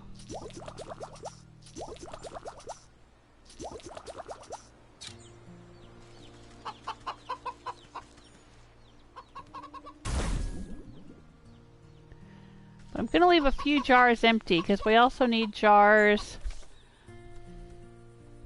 for making other things. So I'm going to take this out of my tool belt and put it down here. Gonna put the soporific morsel up here. Okay. Alright, we're good.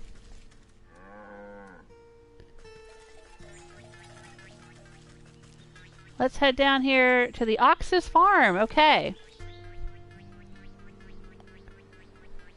This will be a new area. I don't think I've been down here yet.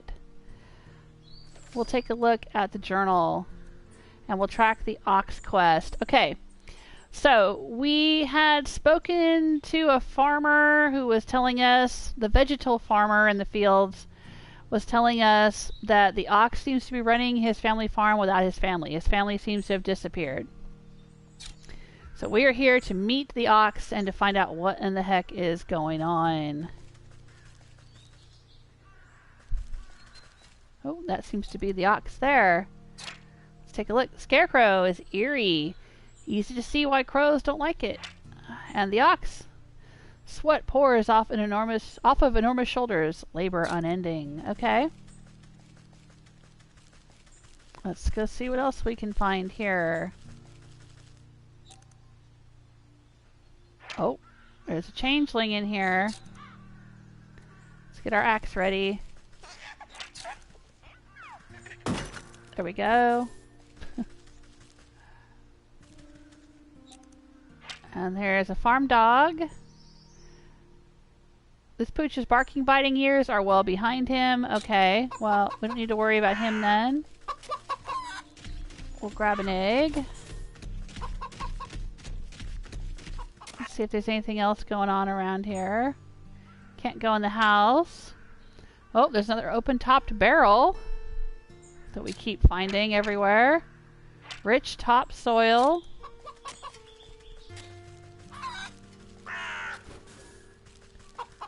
Let's grab some forest herbs. Let's dig up the rich topsoil.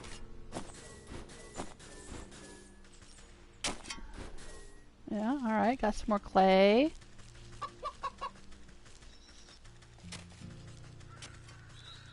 Oh, a little hidden chest there. Behind the tree.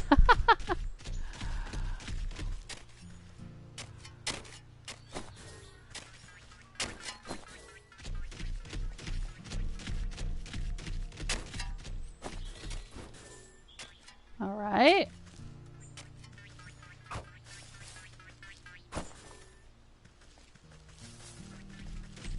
Alright, let's go talk to the ox and see what's what. What's up, dude? Hey, this is private property. What are you doing trespassing on my land? Why, I just came to admire the glow of your crops, Master Ox. I heard you produce the most bountiful produce in the land. Oh, we're trying to schmooze him, huh? Huh, well you heard right. I work day in and day out till my hands are raw and my back is broken, but you won't find a finer farm anywhere else.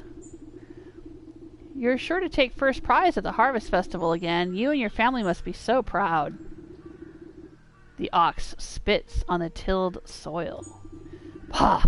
Those lazy louts never understood the pride and joy of devoting oneself to the land. What good's a family that gripes about hard labor? We'd have never won any of those competitions if it wasn't for my sacrifice. Uh-oh. Did he sacrifice his family in order to be an award-winning farmer? Where is your family then? I can't help but notice you're working all by yourself.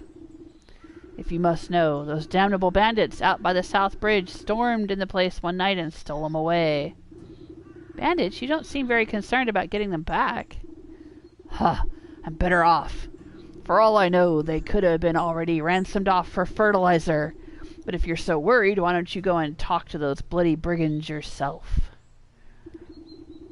Now get your big nose off my fields, or I'll toss you in the compost heap. Alright. Talk to the Bandit Boss. Alright, I can do that. I've already tried to deal with the bandits. We were testing out the dreadful doll over there.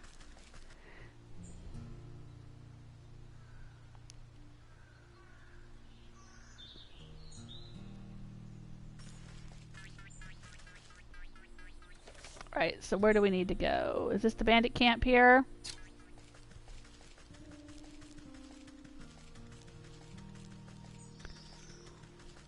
Is there a way in from this side? Can I sneak in over here? No. Oh, that looks like the bandit leader there.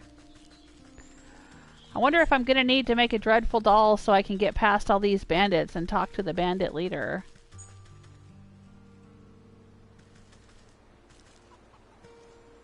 Yeah. Yeah, okay. Let's make a dreadful doll. Do I have the stuff? I do. We'll keep it ready to go, but I'm going to try to get past the bandits without it.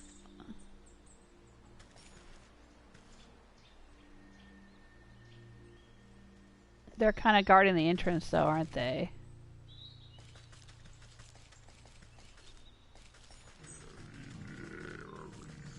Alright, here we go. Bandit Boss! Ah, sly old fox, how'd you manage to get your creaky bones past me grunts? Tchah! My mooks must be getting fat around the waist to let you slip by so easy. Never too old to teach some young'uns that hands are better left out of people's pockets. Next time I catch one of your thugs rooting for gold, they'll have to recount their fingers. Ha ha ha! Ain't afraid of nothing, are ya? Well, let me be the first to welcome ya to our merry camp, though I suspect you didn't come just to scold us. What do you know about the ox who works the southern fields? He told me his family might have come through this way.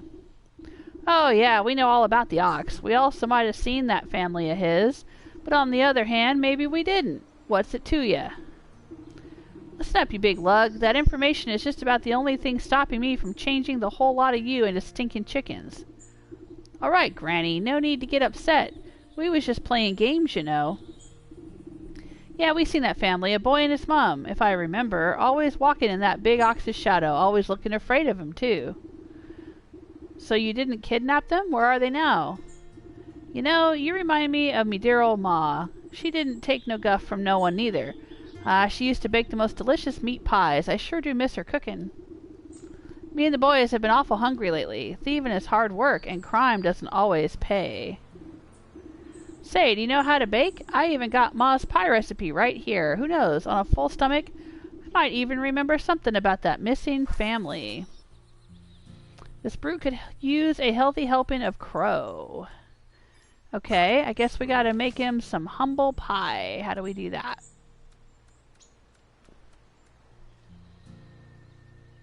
I got the crow's feet. The roast beast is up here. I need this. Alright, roast beast.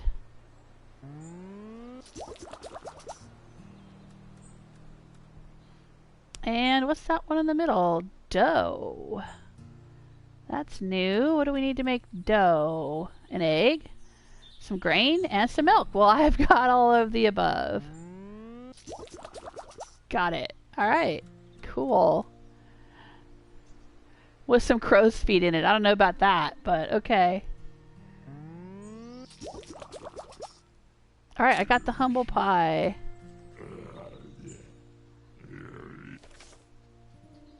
Do I need to put it in my inventory? No, I'll just give it to him. Alright, here's your humble pie, sir. Fee, fi, fo, fum, I want pie in my tummy tum tum. Come on then, have a helping. The bandit plunges his hand into the pie, grabbing a fistful. He barks in delight as wet chunks of pie filling spatter out of his gob. Ah, delish, just like how Ma used to make, but something's different. He picks a small black feather from between his yellowed teeth. Is this crow?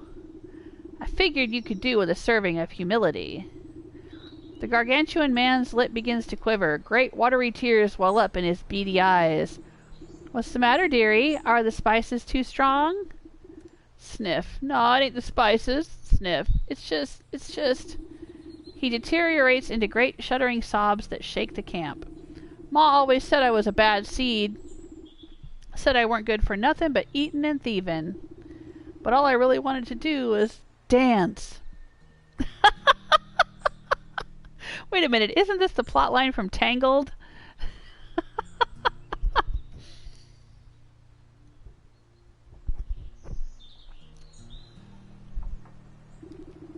I was going to make the greatest dance troupe the world had ever seen. Had a name in mind and everything. Pick and the Leapin' Pockets. But, I ain't been doing nothing but taking. Always taking. Oh, Ma was right. I'm a bad apple. Come on now, dry those eyes. You're not all that bad. He snorts a dangling gob of snot back into his nose. Snurf. You really think so? You gently reassure him with another helping of pie. Of course not. You're going to tell me all about the ox's family, aren't you? Oh, right. Well, you see, we've been spying on that ox for years now. Every full moon, he'd go out into the fields all by his lonesome. He'd howl at the sky. What was it he'd say? Oh, yeah, he'd yell, corn cob. Then it always sounded like he got into an argument with someone. But there was never anyone else there, except that creepy old Scarecrow of his. You pat the sniffling rogue on his stubbly cheek. That's a good lad. Maybe it's time to think about trading the daggers for dance shoes. He stuffs more handfuls of the crumbling pie between his blubbering lips. Snurf, yes, I'll do it. I'll dance. Alright. We have to speak to the Scarecrow at the Ox's farm.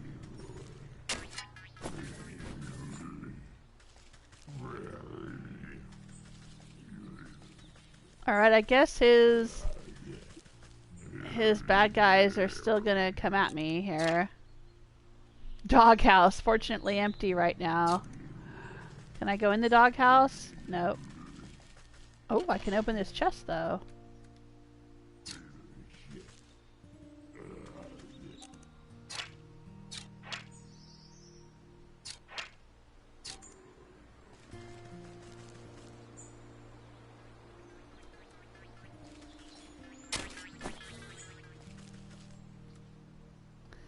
Wait for these bandits to move out of the way and I'll run past them.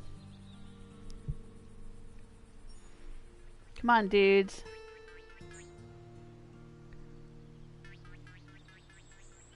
There you go. Go down there.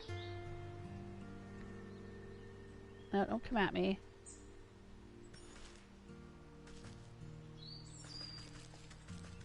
There you go. Alright. I'm out of here. Speak to the Scarecrow at the Ox's farm.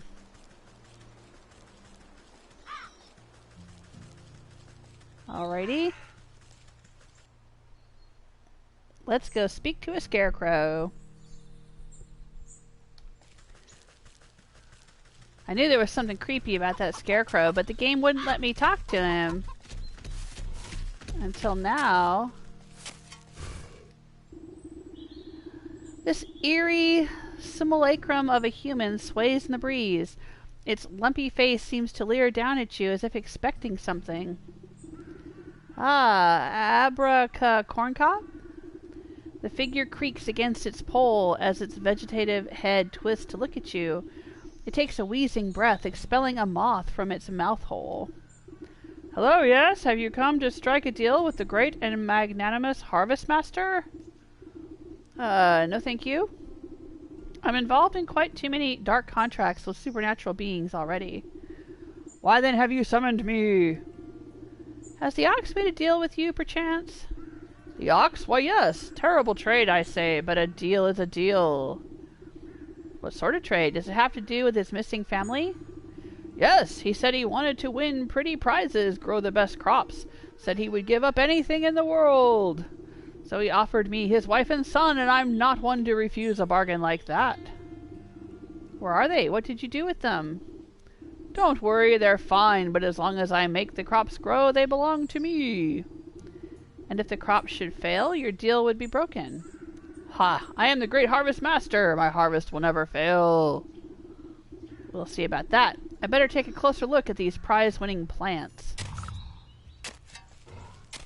Inspect the Ox's crops. Okay. Healthy crops.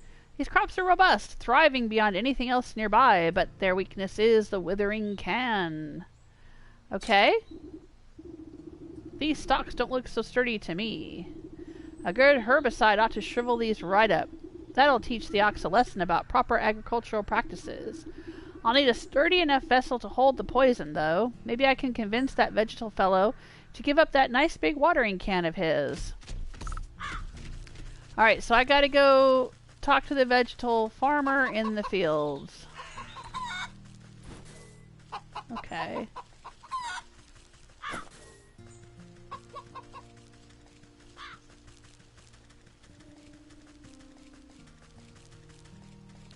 We will return to the fields and speak with the vegetal farmer. This is quite the Shaggy Dog story, isn't it? It just goes on and on. But it's fun. Alright, so we want to go up here. Okay, yeah, I'm heading in the right direction. Oh, dang it. What was that? Did I accidentally use something? I wasn't trying to. Oh, darn, maybe I used the doll. I must have bumped the button maybe and used the doll. Let's get that out of my inventory.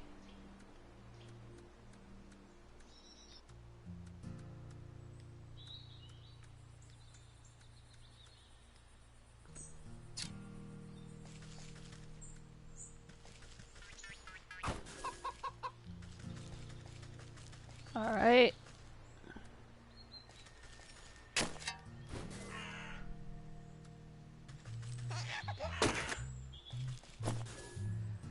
Alright. Hello there, Mr. Vegetal Farmer. Well, hello again. Find out anything about what the Ox is up to? It's too bad the Sulfur is not here to hear my bad German accent. I'm not trying to do a German accent. I'm just trying to read it the way it's written. But I think it comes out sounding like a bad German accent. As a matter of fact, I have. It seems he traded his family to a turnip wizard or field genie or some other such nonsense. Ah, you must mean the harvest masters. That explains a lot, actually. Bad business to get mixed up with that sort of fellow. The farmer nervously wipes his brow with the back of his leafy hand. Not that I would know anything about that myself. Listen, I don't have time to exchange farm gossip. I need to borrow your watering can over there. I'd be happy to lend it to you, but unfortunately I still need it to grow my prize vinning vegetable. You glance down at the fat head of Cabbage bobbing gently against a blanket of big, swaddling leaves. You think you may have heard a faint giggle coming from deep within the fronds. Seems plenty big enough to me. Ah, just you wait. My little baby is going to grow up to be a big, great big baby. It's going to be the belle of the ball at this year's festival.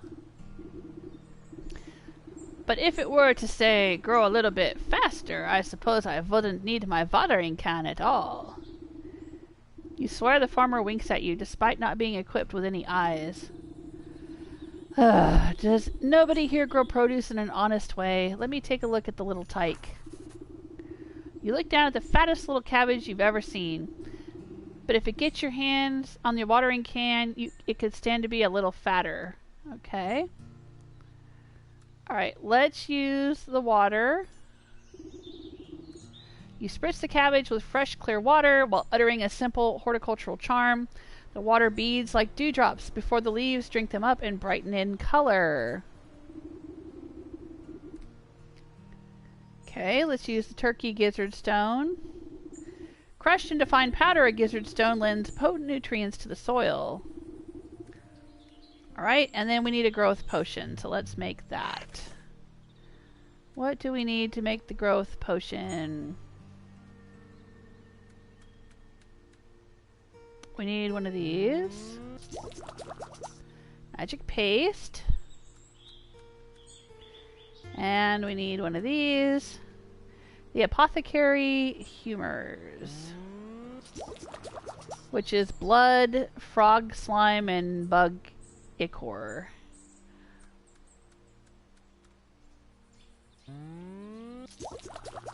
Okay.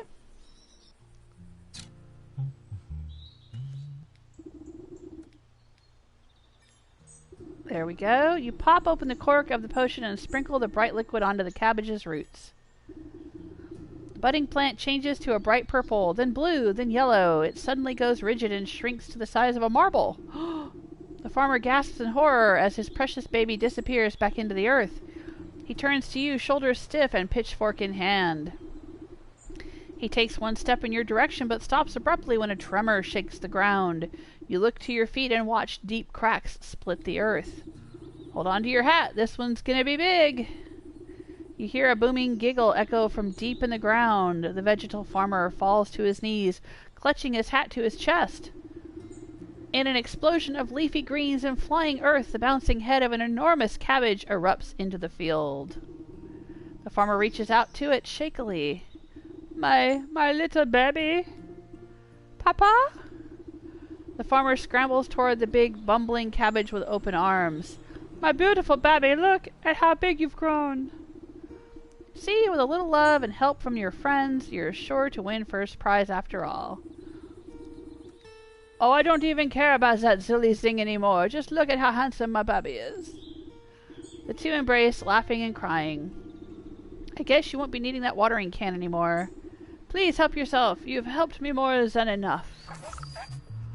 Oh, look at the baby.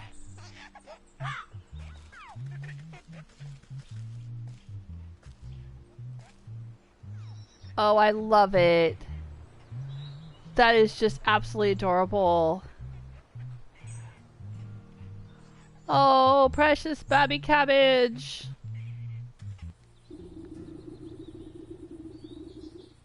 It'll take some work to break through the Scarecrow's magical boon, but you're confident in your mastery of poisons. Oh. Alright. I'll add that impish bone, crushed up into fine powder. Potent fertilizer will help spread the blight. And then I need to make a potion of blight and some word water. Okay. How do we do that? A potion of blight. Well, we need toxic thistle, lazy grass, and eye of Newt. I have those things. Let's make it. And then the other thing we needed to make was word water. Is that what it said? Where is that? Oh, there it is, up there. Alright, and we need a jar of water, a hag shroom, and some bug ichor. We have those things. Okay.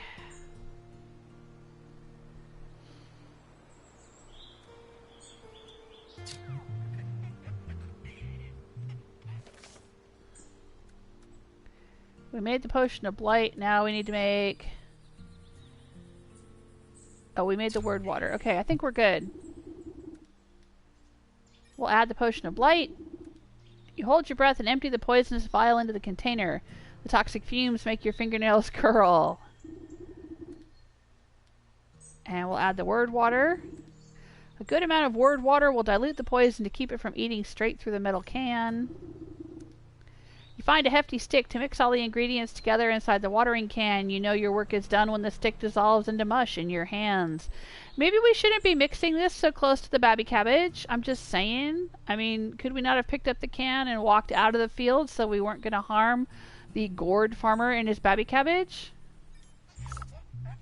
But okay, it's fine. We're good.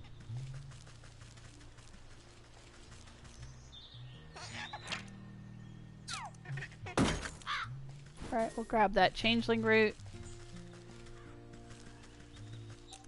Let's see what it says about the babby cabbage. The happiest babby. Oh, to be a cabbage without a care in the world. Oh, that's funny. Yeah. Oh, to be a cabbage without a care in the world. I'm starting to think these campfire embers are like the most valuable thing in the game. They're used to make jars, which are used for an awful lot of things, like water and milk, which are then used for an awful lot of things.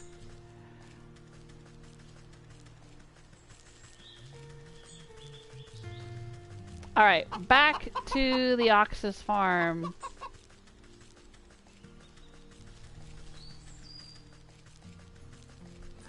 Which I think is this way. I don't think we can get any embers here. No. Just eggs.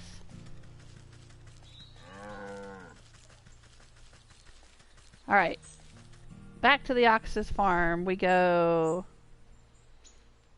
Yeah, Gentiugo says that was a cute one. It was. It was sweet. I like it. Alright, here we are. Hey, I thought I told you to beat it. He raises his hoe and brandishes it at you menacingly. Okay. Wither the crops.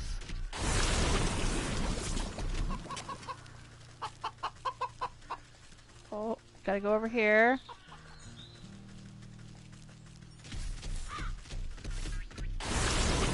We gotta try to avoid the ox while we do it, I see.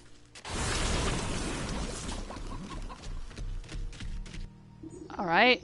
You watch the sickness spreading up the stalks to the very tips of the tallest leaves. Vivid greens turn to diseased browns as the crops bend and droop. No, what is happening? Harvest Master, we had a deal. You promised my crops would never fail. Dreadfully sorry. Looks like my magic is broken. Not my fault. The ox throws himself to the ground, desperately raking the soil with his fingers. Wait, let's make a new deal, please. I sacrificed too much for this. A new deal? What is your offer? Anything you want. Just bring my precious crops back to me. Anything? This is acceptable. Worm-like roots suddenly wrap around the ox's feet and begin dragging him into the soil. Wait, I didn't mean... Oh no! The dust settles over the spot where the ox once stood as if nothing had happened. Though the soil looks barren and diseased, a small sprout of leafy green catches your eye. Oh, I bet that's the ox's soul. Collect the ox's soul, yes. Blossom. Where the ox once stood, a green tendril has pushed its way through the earth. You watch a delicate blossom unfurl, revealing a stubborn, hard-shelled seed. The soul of the ox. The souls of the bear, the leech, the snake, and the ox jostle in your satchel with fearful energies. That's that then. I better get these back home to the goat before he ransacks the rest of the place. Quest completed. Woo! Wee-wah! Alright, let's dig up some clay because jars are apparently important in this game.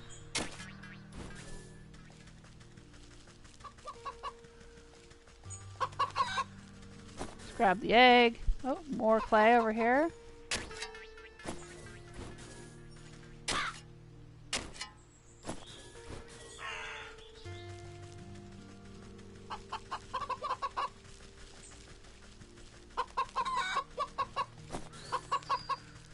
Alright. Oh!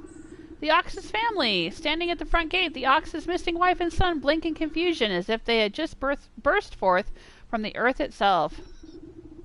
Ma, what happened? Ah, welcome back. I suppose you don't remember much. He really did it, didn't he? That stupid festival prize was worth more to him than us? Where is he? Where is my husband? Don't fret, I've already set things straight. He won't be troubling you again, and you've got this nice fertile farm all to yourself now. My son and I worked ourselves to the bone for that horrible man. Thank you for lifting this curse. Just do me a favor and don't make any deals with suspicious scarecrows. Is the scarecrow still there? Or is it gone? Nope, it's still there. Can I talk to it? It just stands motionless. Okay.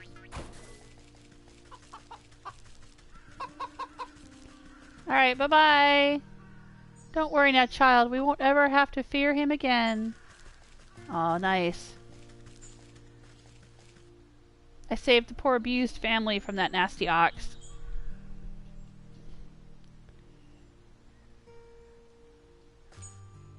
Okay. So we have all the souls. We can go back the shadowed way and we can go back to our house. I think the goat is waiting for us back at our house. Oh, lots of grasshoppers. Let's grab these little guys while we're here. Let's take the souls back.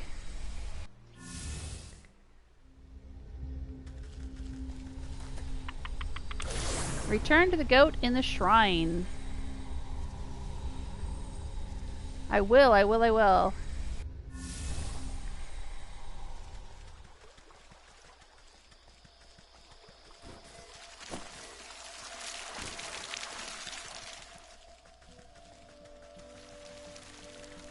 Okay, so I like the artwork. I also like the music in this game. I think it's got nice music. Is this the shrine? Yes, into the shrine.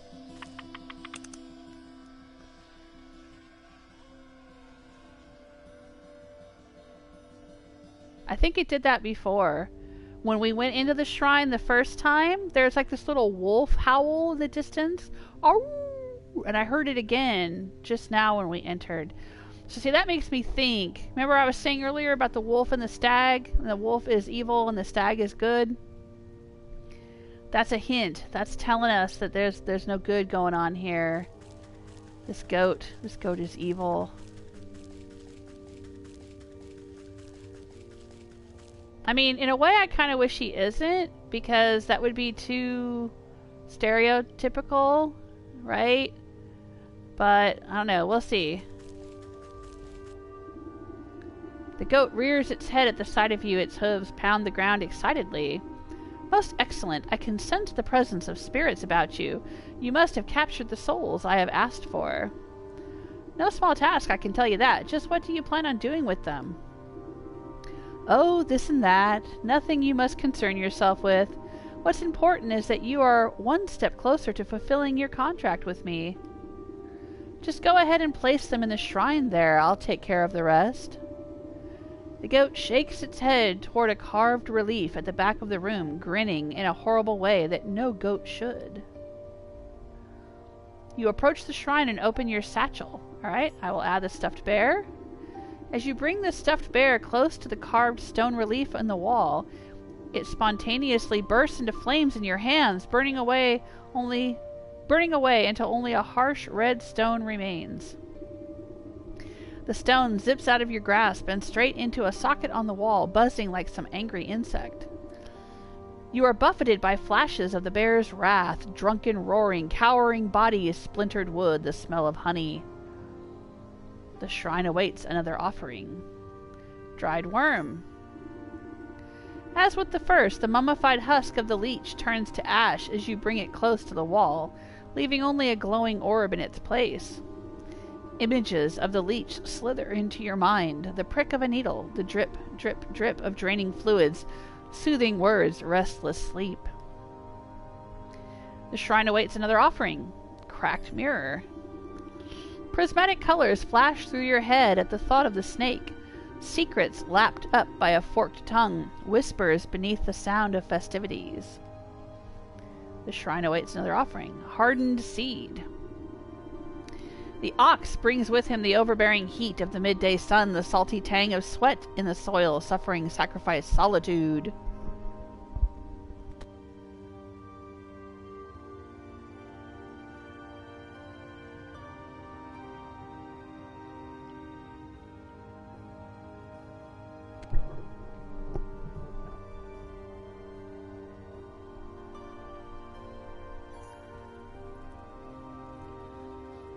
Oh, and they're there on the wall.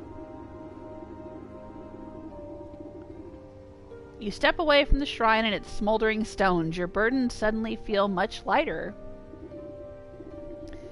Beside you, the sleeping maiden stirs in her slumber but does not wake. Now then, you've had a very long day. Why don't you get some rest? Tomorrow we shall pick up bright and early. Yes, I am quite tired.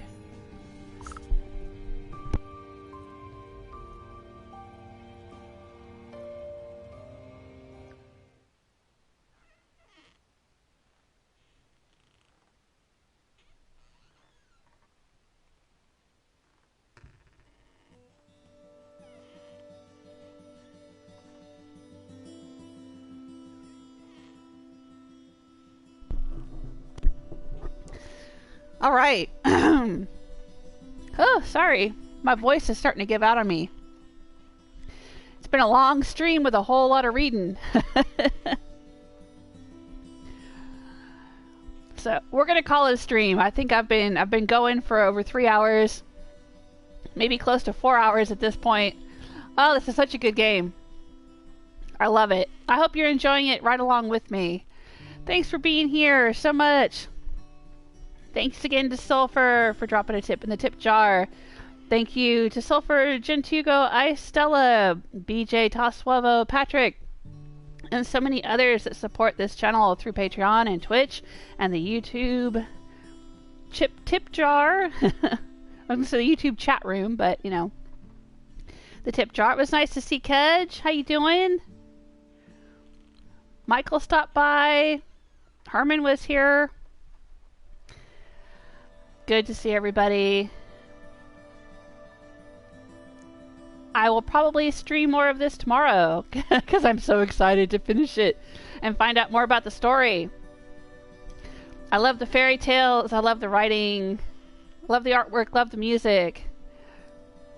I'm having a whole lot of fun with it. Thank you, Kedge. Yeah, you too. Thank you, Ronan.